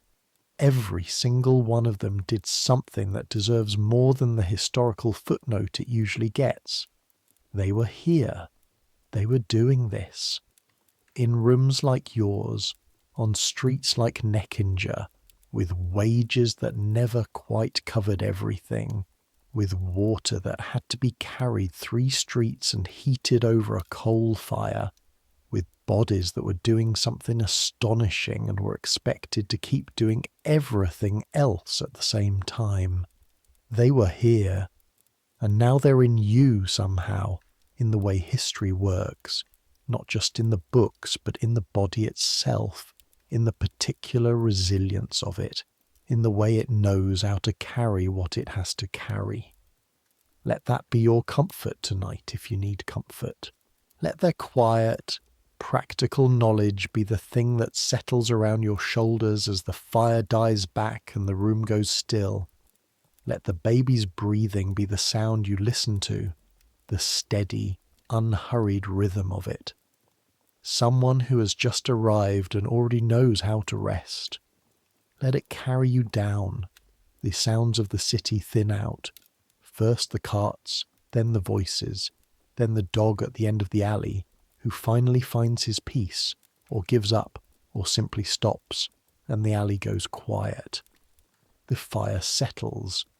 The coal breathes orange, and then deeper orange, and then the grey that means it's going. You don't get up to add more coal. You're warm enough. That's enough. Warm enough. Fed enough. Warm enough. Safe enough. Here in this room, on this night, in this city that has no idea what you carried through it this year and doesn't need to know. You know. Your body knows. And the small person in the cradle, who will not remember any of it, who will grow up and one day wonder what it was like to be born in 1849 in a room in Bermondsey in a September that smelled of oilcloth and coal smoke and everything that bodies do. She will be the proof of it. She will be the evidence. She will be the continuation. Let your eyes close. The city is breathing. It breathes the way it always breathes, the vast collective inhale and exhale of 500,000 people, doing what 500,000 people do at the end of a long day, settling, quieting, letting it go. The whole improbable machinery of the living world unwinding into the dark. And in the dark, there is only this, the warmth, the breathing, the particular quality of silence that fills a room when the day is truly over and nothing more is required. Nothing more is required of you tonight. You've earned this. Every woman who carried 9 months of it and came through and washed what needed washing and kept going and went to the window when the window was finally opened, she earned this rest, and so did you. The morning after the churching, you go back to the laundry. This is not what you planned. You'd planned to wait another week, or possibly 2, because your back is still not right, and your legs are still not entirely reliable on stairs, and there are mornings when you wake up and your whole body feels like it's been wrung out and left on the line in the cold. But the jar on the mantelpiece has 17 pence in it, and 17 pence is not enough for anything, and the arithmetic of 2 rooms and 2 people, and a baby who needs napkins, and who is outgrowing her first gowns already. This arithmetic doesn't wait for your body to feel ready. You go back to work. You carry Agnes with you in the shawl, tied across your chest the way you've seen Dora Fells carry the baby before last. The way women carry children when they have nowhere else to put them and work that needs doing. The shawl is wool, grey, wrapped twice around your body and knotted at the back. Agnes is in the front pocket of it, facing in, her cheek against your breastbone, her legs tucked up under her in the instinctive position of someone who was, until very recently, folded into a significantly smaller space. She's warm. She is quiet for now. She had her feeding at 5 this morning, and she'll want another one in approximately 2 hours, and between now and then you will do as much laundry work as is physically possible. Mrs. Holloway is at the door of the laundry when you arrive, as she always is at 6 in the morning. She looks at you, and she looks at the bundled shape at your chest, and she looks at you again. She quiet, she says. Mostly, you say. Mrs. Holloway looks at you for another long moment. She's not a warm woman in the usual sense. She doesn't soften, she doesn't express things with her face that she doesn't mean to express. But she is a fair woman, which is a different and more useful thing. Corner by the window, she says, there's drawer from the old cabinet, put her in it when she sleeps. She goes back inside. You follow. The drawer, on inspection, has been padded with folded cloth. Mrs. Holloway has prepared this for you. She will never mention that she prepared it. You will never mention that you noticed. This is the language of this place and these women and this arrangement, and it is sufficient. Agnes spends the morning in the drawer by the window, sleeping with the thoroughness of someone whose only job is to grow, while you work the wash tubs with your red hands in the hot water, sweating in November in the steam of the laundry, managing the work around the feeding that happens at 8 o'clock, when you step into the back room and sit on the stool in the corner with your back to the door and your dress arranged for discretion, and Agnes feeds with the same focused urgency she brings to everything she does, which is considerable, and then she's back in the drawer and you're back at the tub. This is how November goes. This is how December goes. The body, returning to itself, is something you observe from the inside with a detached practicality that surprises you slightly. You'd expected the recovery to feel a particular way, linear perhaps, or at least predictable. What it is instead is uneven. There are days when you feel almost like yourself, when your back holds and your legs are reliable, and you work a full day without the specific exhaustion of a body still rebuilding its reserves. And there are days, especially after bad nights with Agnes, especially in the cold weeks of December when the damp comes in through the window that doesn't seal and settles into your joints, When you feel hollowed out in a way that the laundry work makes worse by noon, you don't mention the bad days to Thomas. You don't mention them to Mrs. Holloway. You manage them the way you manage everything, which is to keep doing the next thing and then the next thing after that, and to sleep as much as you can in the intervals. The washing of Agnes is its own entire enterprise. A baby requires washing in ways and at frequencies that no pre-baby calculation could have prepared you for. Agnes's bottom half specifically requires changing approximately 8 to 10 times a day in these first months. You have 16 napkins. 16 is not very many when you're changing 10 a day, which means you're washing napkins every evening, soaking them in the cold water in the basin, and rinsing them and hanging them over the chair back and the string you've strung across the corner of the bedroom. And in December, in a room without much heat, they don't dry properly overnight, and you put damp napkins on your daughter in the morning and feel terrible about it. And there's nothing to do about it except make sure you're working fast enough on the laundry wage to buy 2 more napkins before Christmas. You buy 2 more napkins before Christmas. You buy them second-hand from the stall on Bermondsey Market, already worn soft from previous use, which is actually better for Agnes's skin than the stiff new ones. You don't have the luxury of principles about second-hand baby linen. Agnes's body requires washing daily, particularly the folds, the neck fold where milk gathers, the wrist folds, the deep crease of the thigh. She has the particular rolled-up fatness of a very young baby, all fold and crease, and each fold needs attention or it becomes sore. You wash her with warm water and the gentlest soap you can afford, which is not very gentle but is better than nothing, and you dry her carefully, and you put her back together like something assembled from small parts. She doesn't enjoy this process. She makes her opinions known, but her skin stays good. She stays healthy. Whatever else 1849 in Bermondsey is doing to you, it isn't doing it to her, and you keep it that way with the dogged attention you give to everything that matters.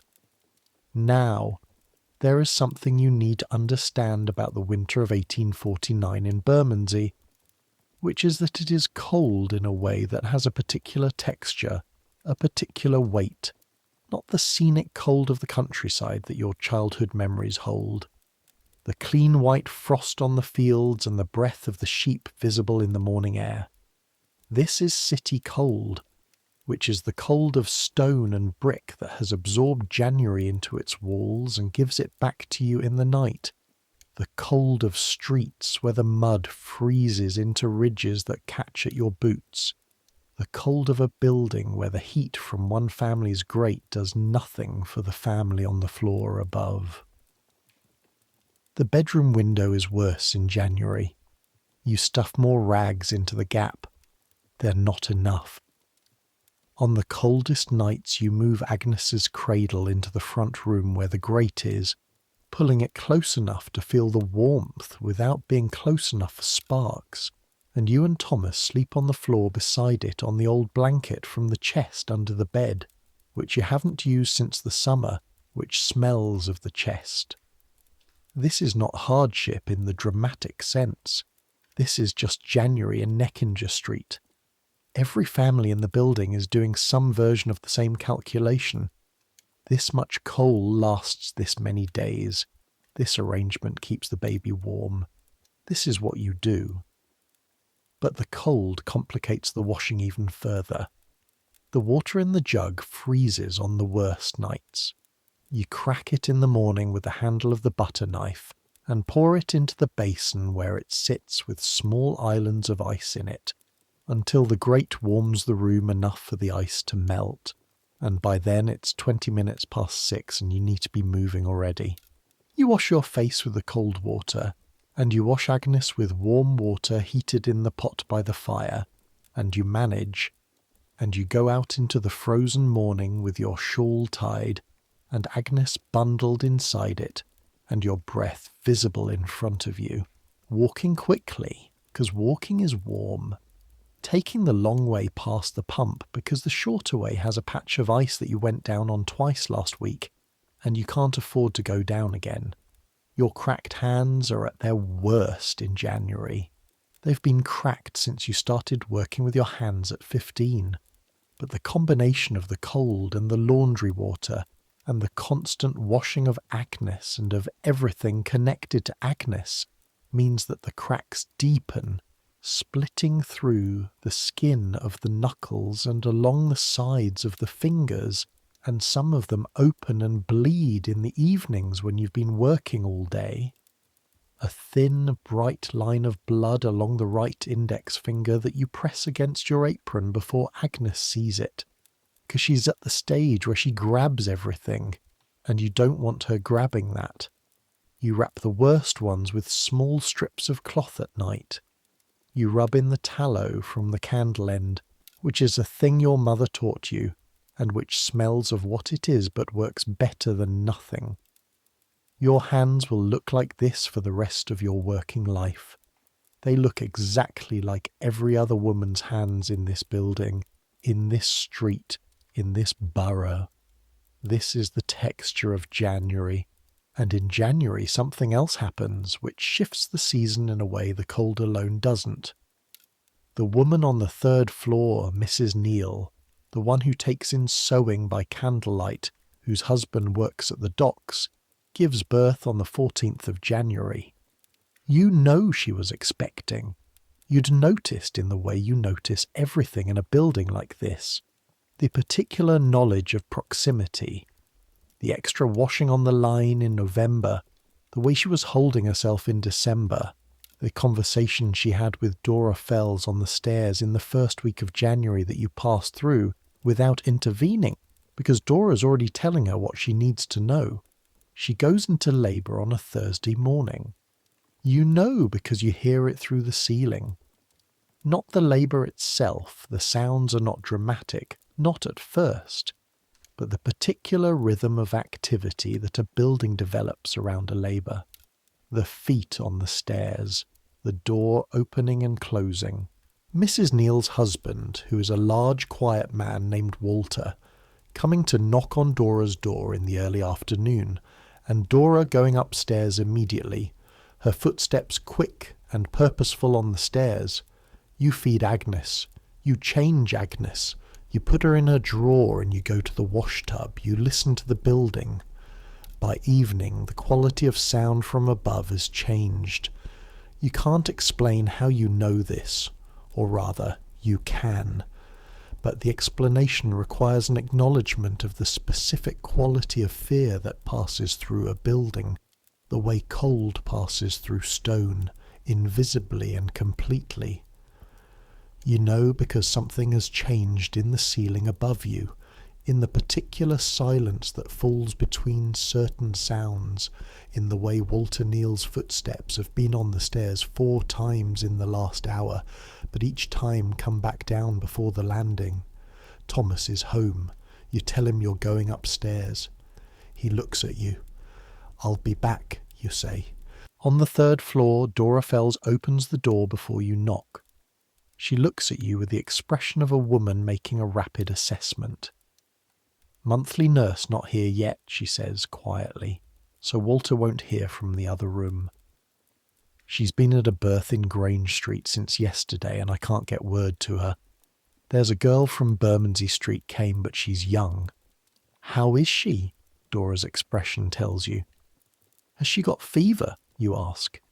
"Not yet, but she's been at it since dawn and the baby is..." Dora stops. The baby's lying sideways. "Mrs. Cobb's, do you know where she'd be after Grange Street?" You don't.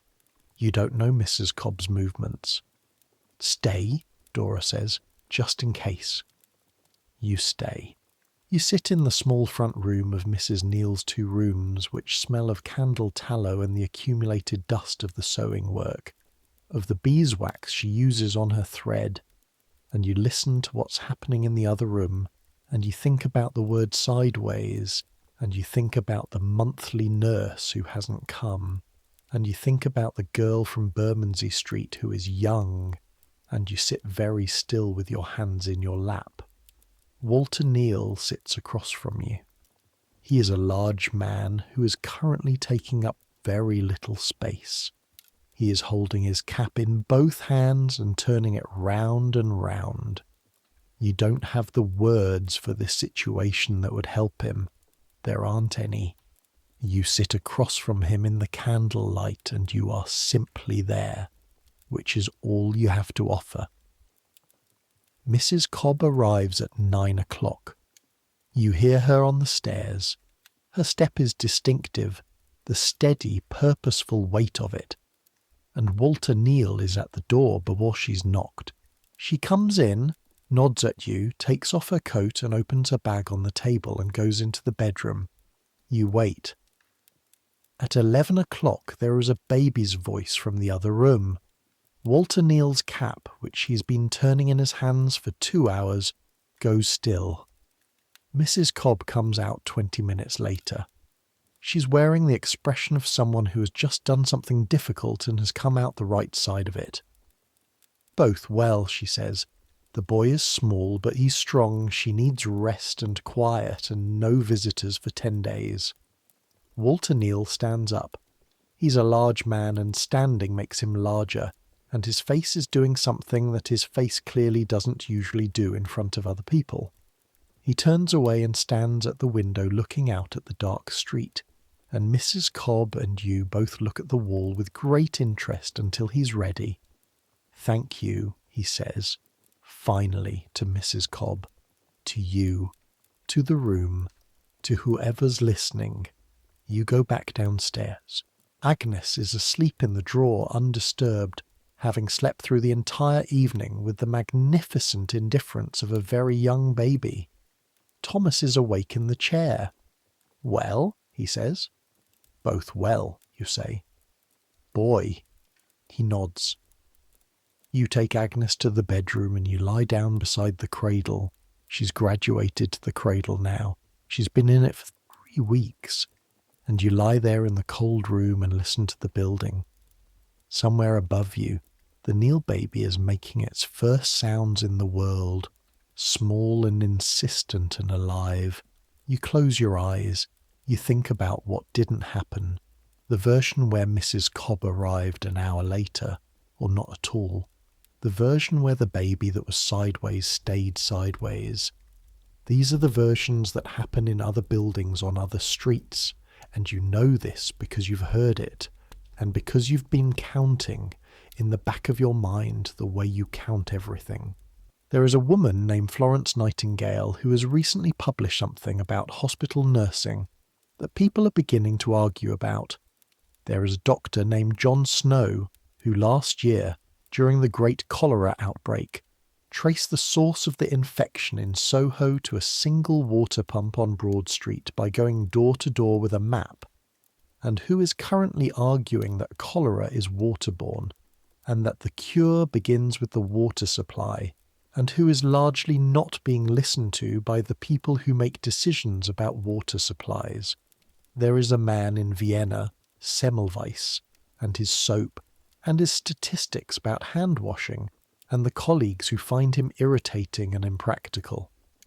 These people and their arguments are happening in 1849. They're happening in the same world as Neckinger Street, and the Neal baby and Walter with his cap. They're not yet changing anything in Bermondsey. The water pump 3 streets away, which you carry home in the jug, which goes into the basin and the kettle and the pot, is the same pump it has always been. The drains that run along the gutters of the street are the same drains. The cesspit in the yard is emptied when the night soil men come around, and in between their visits it is what it is. You know this the way you know everything about your world, not as policy, not as argument, but as the texture of daily life, as the thing you navigate because it's what's there. What you do, without knowing why it's the right thing to do, is wash. You wash Agnes. You wash yourself. You wash what needs washing when it needs washing. You carry the water and heat it and use it carefully and carry it back out. You keep the basin clean. You wash your hands when you've changed Agnes and before you feed her and after you've been to the privy. You do these things because your mother did them and because it makes practical sense and because Mrs. Cobb, who washes her hands with soap, has a lower mortality rate than the women who don't, and something in you, not a theory, just a practice, follows the same instinct. This is what keeps you and Agnes alive. Not the grand machinery of medicine, which in 1849 is doing some remarkable things, and some things that are actively harmful, and many things that are simply not reaching you in your 2 rooms on Neckinger Street. Not the water supply, which is unchanged and unchanged for years yet. Just your own careful, daily, limited practice of keeping things clean with what you have. It's enough. Just enough. February brings the first hint that Agnes is going to have a specific personality, distinct from the general personality of a baby, which is loudly needs things, sleeps, eats, grows. The specific personality of Agnes is beginning to manifest in the way she tracks your face with her eyes when you come into the room, the specific alertness of it, the intensity. She watches you in a way that makes you feel watched, properly watched, by someone who is paying attention for reasons of her own. She also has a laugh. You didn't know babies could laugh this young. 4 months is apparently when it starts, though you had no reference point for this. But she does it first on a Tuesday afternoon in February when you're doing the thing you do when you're trying to get her to stop crying, which is to blow a short, sharp breath against the palm of her hand. She stops crying. She looks at the hand. She looks at you. And she laughs. It's a small laugh, barely a sound, more of an exhalation with intent. But it's unmistakably a laugh, and it's in response to something you did, and it rewrites the nature of your relationship with this person in a way you didn't see coming. Thomas witnesses this on the second day it happens, on a Saturday evening when he's home early and Agnes is on the blanket on the floor and he sits down next to her and does the same thing, the breath on the palm, and she does the same laugh, and he looks up at you with an expression you haven't seen on his face before. Not exactly. She knew I was going to do it, he says. She learns fast. He looks back at her. She's looking at him with the focused attention she gives to things she's decided are interesting. She is, in this moment, entirely deciding whether he is interesting or not. She grabs his finger. Decision made. By March, Agnes is 5 months old. You've been back at work for 4 months. The back has more or less resolved itself, and the legs are reliable, and the cracked hands are as good as they ever are, which is not very, but functional. By March, the worst of it is somewhere behind you. Not all of it. Not the daily logistics, the napkins and the carrying and the 5 o'clock wake-up that has simply become the hour your day begins.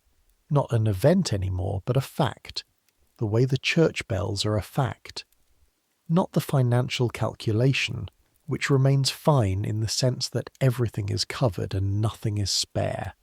Not the work, which is the work, which is always the work, but the worst of it, the 9 months, the weight of it, the specific accumulating heaviness of carrying a whole person through every day of a life that doesn't stop for anything.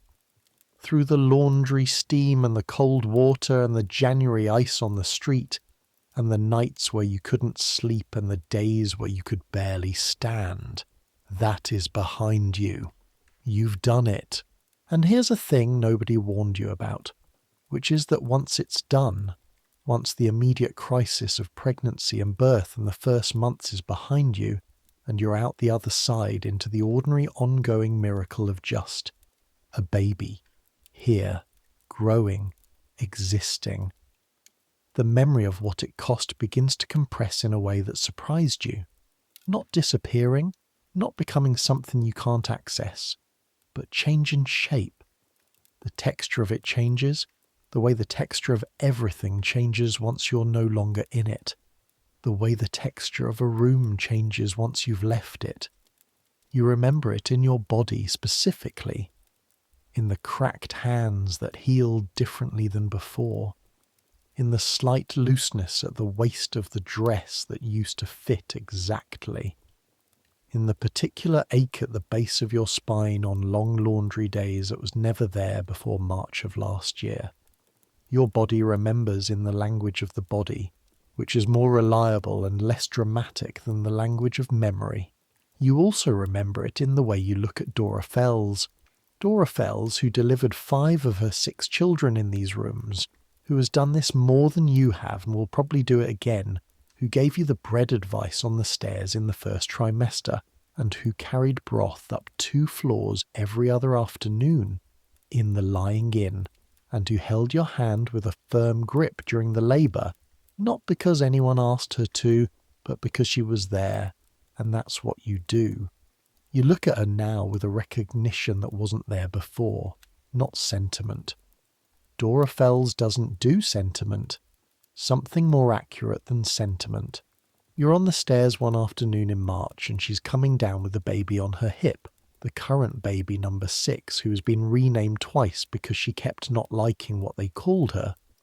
And you're coming up with Agnes in the shawl, and you pass each other on the narrow staircase in the particular sideways way that 2 women with babies negotiate narrow staircases. Better, she says. Better, you say. She nods. She keeps going. This is everything that needs to be said. Spring comes to Bermondsey with the particular stubbornness of London spring, which has to fight its way through months of coal smoke and cold stone before it can establish itself as a fact. The first warm days in April arrive and feel slightly surreal, like the city trying on an expression it's forgotten. The light changes.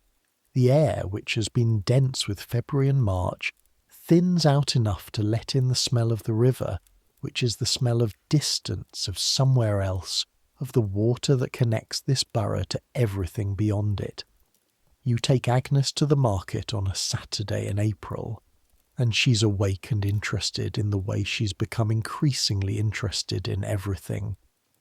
The fish stall that once laid you low is now something she stares at with great focus, the colours and the movement, following it all with those dark eyes that track everything. Horatio Briggs, who doesn't know he once defeated you on a daily basis, grins at her over the fish. She stares at him. He grins wider. "Fine-looking baby," he says. "She's formidable," you tell him, which is accurate. You walk home through the April market with your basket and your baby, and the specific satisfaction of someone who has been through something enormous and is now standing in the ordinary world on the other side of it, which looks like the same world but is a different world because you are different in it. A year ago in March you stood at the basin in the cold morning and vomited into it and wiped your mouth on the back of your hand and knew. Now you're here. The basin is still the same basin. The jug is still the mismatched brown earthenware. The water still comes from the pump 3 streets away. The window that doesn't seal is still, in the technical sense, not sealing. Nothing about the infrastructure of your life has changed. But Agnes is here, in the shawl, awake and looking at the spring street with the focused attention of a person who intends to understand everything she's looking at as soon as possible.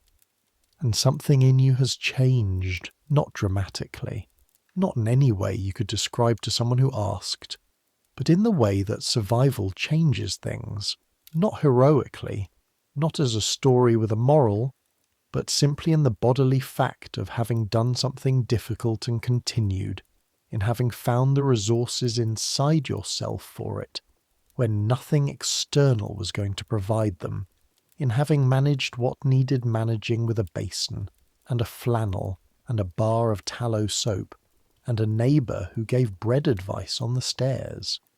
You know something now that you didn't know in March of last year. It's not knowledge that translates easily into words. It lives in the hands, the back, the specific muscle memory of a body that has done something. It lives in the practical competence with which you now navigate the laundry room, the unconscious adjustments for Agnes's schedule, the ways you've gotten more efficient on the pieces that matter most, the working relationship with the other women that has shifted slightly since your return. A shift nobody has named and nobody needs to name. You know something. The summer of 1850 is different from the summer of 1849.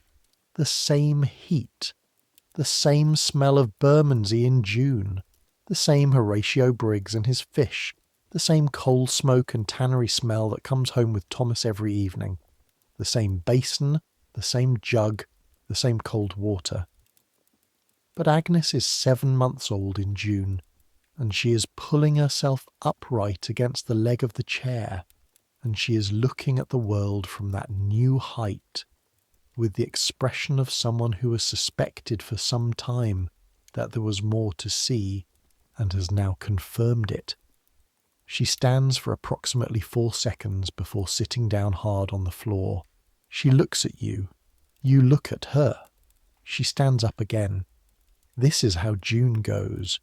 She is standing up and falling down, over and over, with the absolute undiscourageability of someone for whom failure is just useful information. She doesn't cry when she falls unless it's genuinely hard. She sits, recalibrates, and stands again. She has Thomas's jaw and your persistence, and she is going to be very difficult to argue with in about 10 years, and this is a problem for future Agnes and future you. And right now you're watching her stand up for the 43rd time this morning, and you feel something that is not a word, that doesn't need to be a word. You clean the floor of the front room more often now, because she's mobile and the floor is what she's on. And the floor of a tenement in Bermondsey is not the floor of somewhere with running water and a mop. You sweep it every morning. You wash it on Saturdays with the scrub brush and the bucket. You pick up anything that doesn't belong there before she can reach it, which requires a constant low-level vigilance, because she is fast, and her criteria for what's interesting enough to pick up are broader than yours. You fish out of her mouth, at various points over the summer, a button, a nail, a piece of coal that was apparently rolling toward the grate on its own, a fragment of something that might once have been a biscuit from before you were both in this building, and a coin that has been under the edge of the dresser long enough to have grown something green on it. She's fine. Babies eat things, they always have. This is one of the great continuities. The washing of Agnes changes as she gets older, which is to say it gets more complicated. When she was very small, the washing was a process you administered to a cooperative, or at least passive participant. Now she's a participant with opinions. The opinions are primarily that warm water on the face is unacceptable and should be stopped immediately, that hair washing is a deep betrayal, and that the drying off process is something that happens to other people, not to her. You manage this with the same even-handed practicality you manage everything. You wash her face. You wash her hair when it needs it. You dry her. She protests. She gets over it. You carry on. Thomas starts to do this on Saturday mornings when you're at the pump. You come back with the water and Agnes is already washed and dressed and sitting on the floor with her hair slightly damp and sticking up. And Thomas is in the chair reading the newspaper he borrows from the man downstairs. And nobody mentions that Agnes had opinions about the washing, because Agnes has moved on to the next thing, which is the fringe of the chair, which she's currently attempting to eat. Thomas is learning. The particular learning of a father which happens differently and on a different timetable than the learning you did, and you did it all at once in the deep end in the 9 months of it, but happens. You watch him learn without commenting on it, because commenting on it would complicate it. And the thing that's happening doesn't need complicating. He's learning. That's enough. Summer, and the smell question surfaces again. The June heat brings back the particular intimate awareness of your own body that you remember from last June, but differently. Not the pregnancy body, not the chemical reality of growing someone, but just your body, your ordinary body, in the heat. You're a person who sweats in the laundry steam and then walks home through Bermondsey and then manages Agnes and the domestic work of the evening, and by the time you sit down in the chair at 9 o'clock, you're ready to be washed. You wash in the evenings in summer. It's become a ritual of the evening. Thomas takes Agnes into the front room and you take the jug and the basin into the bedroom, and you spend 20 minutes properly attending to yourself. The careful, systematic going over that you've gotten faster at over the years. That takes up less time than it used to, because you know exactly what order to do it in, and exactly how much water each step requires. You don't rush it, but you don't linger either. It's functional and thorough, and afterward you feel like yourself again in a way that the morning wash never quite achieves. This is your bath. It will always be your bath. The tin tub at the public baths on Bermondsey Street is still twopence, and you go 2 or 3 times a year when the need feels particular and when you can afford it, and the water is grey and cold before you get in, and the room smells of everyone who's been there before you, and the privacy is theoretical at best, and you come out smelling of the institutional soap they provide, which smells of carbolic and institution, and you feel clean for an hour. And then the street reasserts itself, and the coal smoke reasserts itself, and you are back to what you are, which is a woman in 1850 managing herself with what she has. It's enough. It's always exactly enough. The year turns again. Agnes's first birthday is in September, which you mark by the expedient of not mentioning it because there's nothing to mark it with that you can afford, but which you're aware of in the way you're aware of all the significant things in the background. Present, noted, filed, she's here, she's healthy, she's been on the floor of this building for a year and she's eaten the coal and the button and the mystery biscuit and she's fine. Thomas brings home a toffee apple from a street vendor on Agnes's birthday, which he leaves on the table without explanation. And Agnes at 12 months is too young for toffee apples in any meaningful sense. You give her a small piece of the apple from the middle, once you've taken the toffee off, and the toffee goes to Thomas, who maintains that this was his plan all along. You eat the remains of the apple at the kitchen table and nobody makes any speeches. This is her first birthday. It's also, quietly, marking something else. It's been 1.5 years since the morning in March when you stood at the basin and knew. 18 months since the beginning of the thing that changed everything, which from here already feels both very recent and very far away, in the way everything feels when you've come through it to a different place. You're the same person you were in March of 1849. The same hands, the same room, the same street, the same basin and jug and laundry work and Thomas coming home smelling of the tannery. Same. And you are not remotely the same person. This is the specific way that a body changes you without your complete participation. You didn't choose to know what you now know. You didn't sign up for the specific physical education of the 9 months. It happened to you, through you, because of you, and you came through the other side of it, and here you are in October of 1850, with your red hands and your Agnes and your 17 pence in the jar and your window that doesn't seal properly, and everything is the same and nothing is the same, and both of these things are true at once, and this is not a contradiction. Dora Fells is pregnant again. You find this out not from Dora, but from the changed way she's holding herself on the stairs in November, and then from the conversation she has on the landing with Mrs. Pierce that you pass through without stopping, And then from Dora herself, who tells you in the straightforward way she tells you everything, as a fact, as a thing that's happening, as something that requires practical management and will receive it. March, she says, meaning due date. I'll come, you say, meaning when it's time. She nods. That's the arrangement. You know, now, what you're offering, not just neighbourly assistance, not just the presence of a warm body in the room. You know what labour looks like from the other side of it. The waiting, the counting, the specific quality of a woman managing a contraction, what helps and what doesn't, and you have something to bring to it that you didn't have before Agnes. You have Mrs. Cobb's soap in your wash bag, the same brand, bought specifically. You have the habit of washing your hands before you touch anyone who needs to be touched. You have Dora's bread advice, which you will give back to her in the first trimester, even though she already knows it. Because sometimes you need to hear the thing you already know from someone who learned it from you. March, then. You'll be there.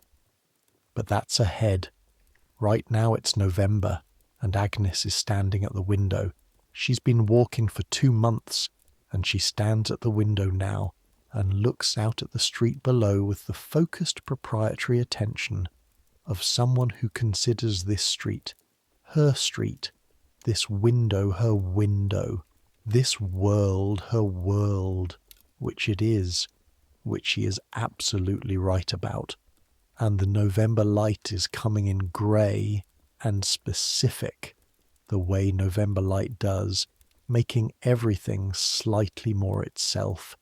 The city outside is doing what the city always does, which is everything, simultaneously, without pausing for reflection or acknowledgement or rest. The cartwheels on the cobblestones, the voices, the dog at the end of the alley, the church bell somewhere to the north marking the hour. Agnes watches it all through the glass. You stand beside her and you watch too. And here is what you know, standing at the window on a November afternoon in 1850 in the building on Neckinger Street, with your daughter's hand warm in yours and the grey light coming through the glass that doesn't seal at the top. You know the smell of the city in every season. You know the weight of wet sheets and the temperature of the water in the basin at 6 in the morning and the particular cold of a bedroom without a fireplace in January. You know the sound of a building around a labour and the sound of a building when the labour has gone wrong, and the different, unmistakable sound of a building when both are safe. You know what a body costs to carry and what it costs to deliver and what it costs to keep, and the costs are not measured in money. Not entirely, though money's part of it, but in water and sleep and cold and the specific daily investment of a body doing what bodies do, which is everything, continuously, without stopping. You know what Dora Fells knows, roughly though less of it. You know what Mrs. Cobb knows about the soap, though you couldn't explain the germ theory because nobody in Bermondsey in 1850 can explain the germ theory. You know what every woman in this building knows, in the private, specific knowledge of the body, in the language of red hands and cracked skin, and the basin and the flannel and the doing of what needs doing. This knowledge doesn't have a name. It doesn't get written down. It doesn't make it into the books that will be written about this era, not directly. It appears in the statistics, in the census records, in the birth and death rates, but the texture of it, the specific daily work of it, goes largely unrecorded. But it was here. They were here.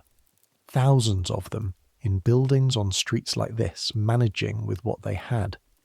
Washing with cold water, carrying the jug 3 streets, keeping things clean enough to stay alive, keeping each other alive in the small ways, the bread advice on the stairs, the broth left by the grate, the strong hand during a contraction, the soap that saves a life without anyone knowing it saved a life.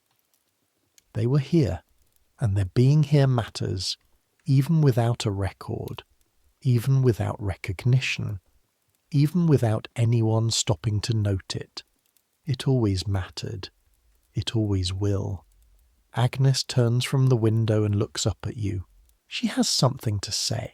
She's been working on language for 2 months and it's coming in faster than you expected. Or perhaps just at the rate all children come to it, which you have no previous reference point for. And what she says is her current most useful word, which she applies to everything she wants to examine more closely. Da, she says, not dada, just da. A syllable of intense inquiry, a single sound that means, this, here, what is this? What does this mean? Tell me. You look at what she's pointing at, which is your hand, the red cracked working hand that she's seen every day of her life. Hand, you tell her. She looks at it. Da, she says. Yes, you say. Hand, mine. I use it to carry things. It hurts sometimes. It keeps us. She loses interest in the hand and goes back to the window. You stand beside her and watch the November street. The city breathes. The city is always breathing. This particular animal breath of 1 million people, doing 1 million things in the same square miles of stone and street and river and smoke. And you are part of it, and it is part of you. And this is your life, and your daughter is part of it too now, and the fact of that, you don't finish the thought. Some things don't need finishing, some things are whole without the conclusion. The church bell somewhere to the north marks the hour. Agnes puts her hand on the glass. The afternoon is going, the light is changing. Thomas will be home in an hour with his tannery smell, and his steady presence, and his way of looking at Agnes that he still hasn't quite found words for and doesn't need to. The coal grate will need making up. There will be something for supper. The napkins will need bringing in from the line before the November damp settles into them. There will be, there always is, the next thing, and the next thing after that. The ordinary continuation of a life that has no dramatic conclusion and requires none. This is what survival looks like when it's not a story. It looks like this. It looks like an afternoon and a window and a hand on the glass. Now let the evening come. Let it come the way London evenings come in November. Not sudden, but gradual. The grey deepening into something closer to blue, then something closer to black. The lamplighters' rounds beginning on the better streets to the north, while Neckinger Street manages with what it has, with the candlelight in the windows and the glow from the grates, the soft orange squares of warmth against the dark. Let the fire be built. Let the room warm. Let Agnes be put to bed, in the particular production that putting Agnes to bed has become.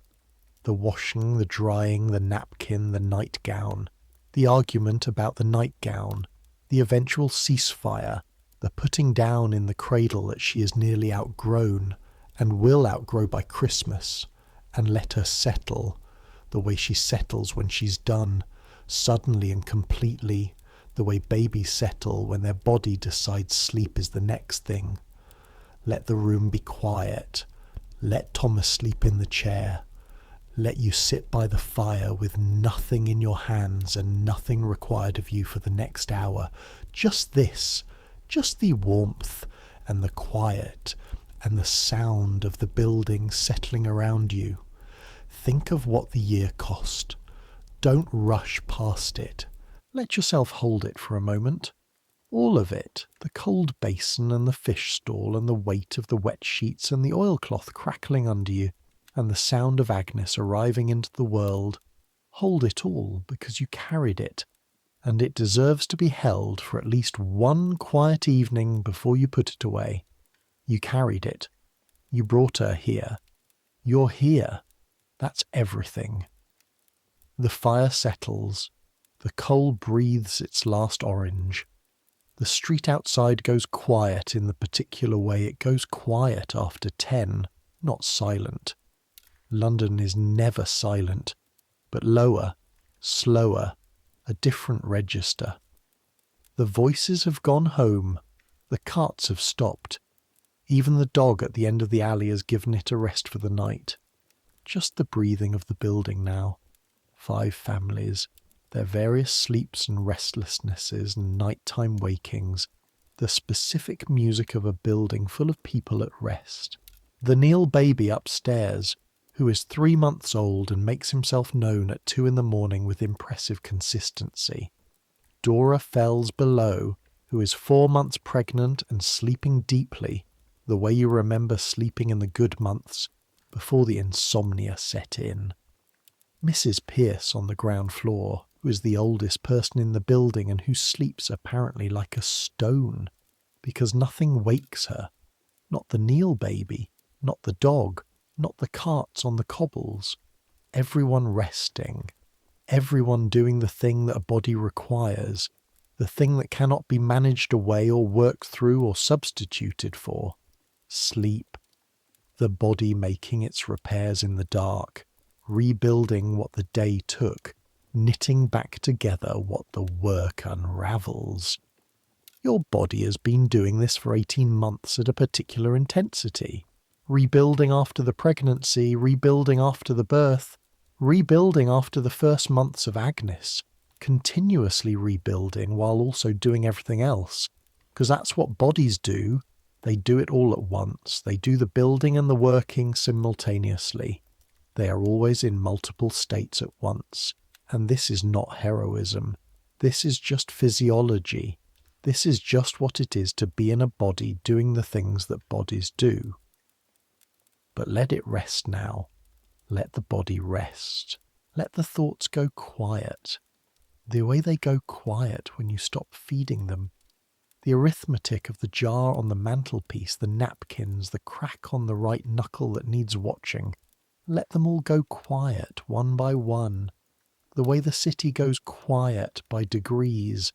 The loudest first, and then the ones underneath, and then the ones underneath those, until there's only the lowest register, the one that's always there, the one that's been there since you were born. The body's own quiet, fundamental note, the sound of just being alive. There it is. There you are.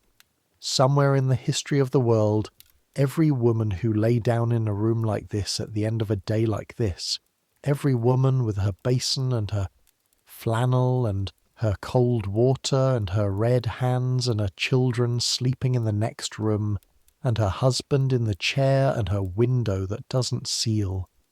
Every single one of them came to this same place eventually.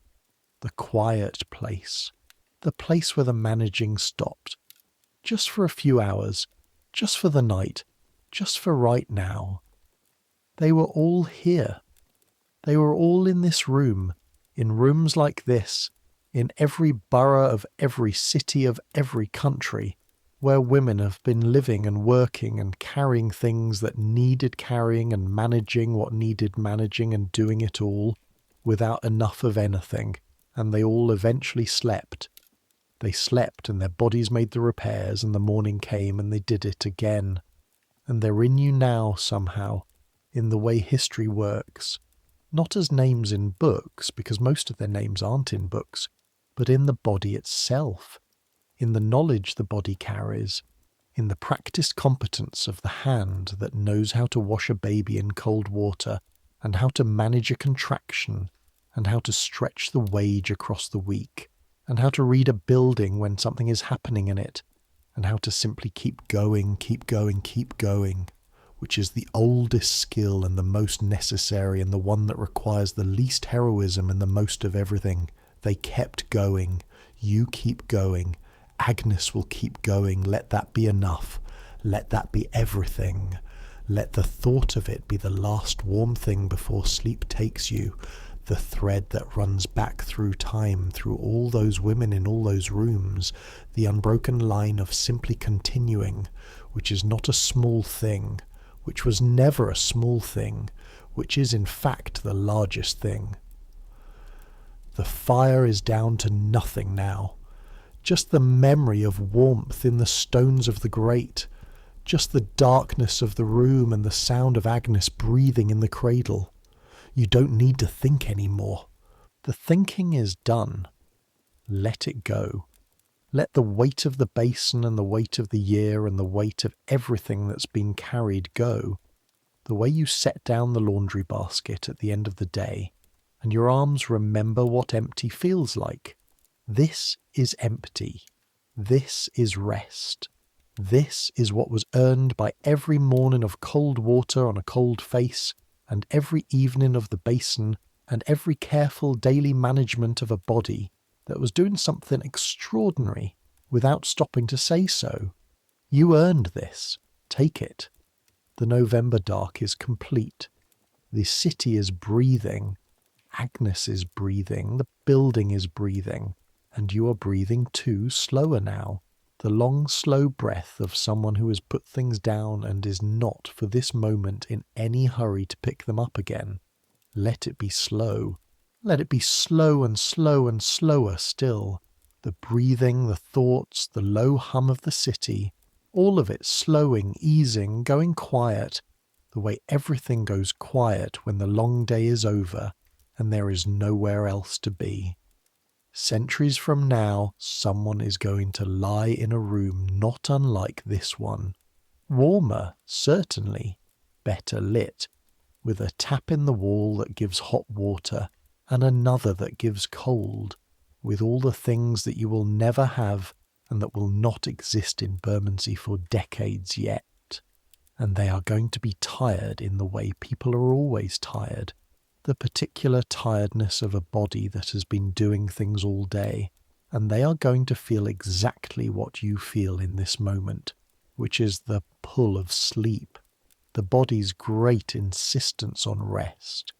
And if they're listening to this right now, in whatever time they're in, with their different rooms and their different complications and their different everything, they're feeling it too, the same body, the same need, the same pull toward the dark and the quiet and the end of the day. Some things don't change. The need for rest doesn't change. The body's patient, faithful insistence on having it, that doesn't change either. So let it come. Let it come for you, and let it come for whoever is listening, in whatever room they're in, with whatever year they're carrying. Let the sounds go soft. Let the weight go. Let the basin and the flannel and the cold water and the 9 months and the red hands and the jar on the mantelpiece and all of it, let it all go gently, the way you'd set down something you've been carrying a long time, carefully, so nothing breaks. There it is. Just this now, just the breathing, just the dark, just the rest that's waiting for you, that's always been waiting for you, patient as the river, quiet as the November night.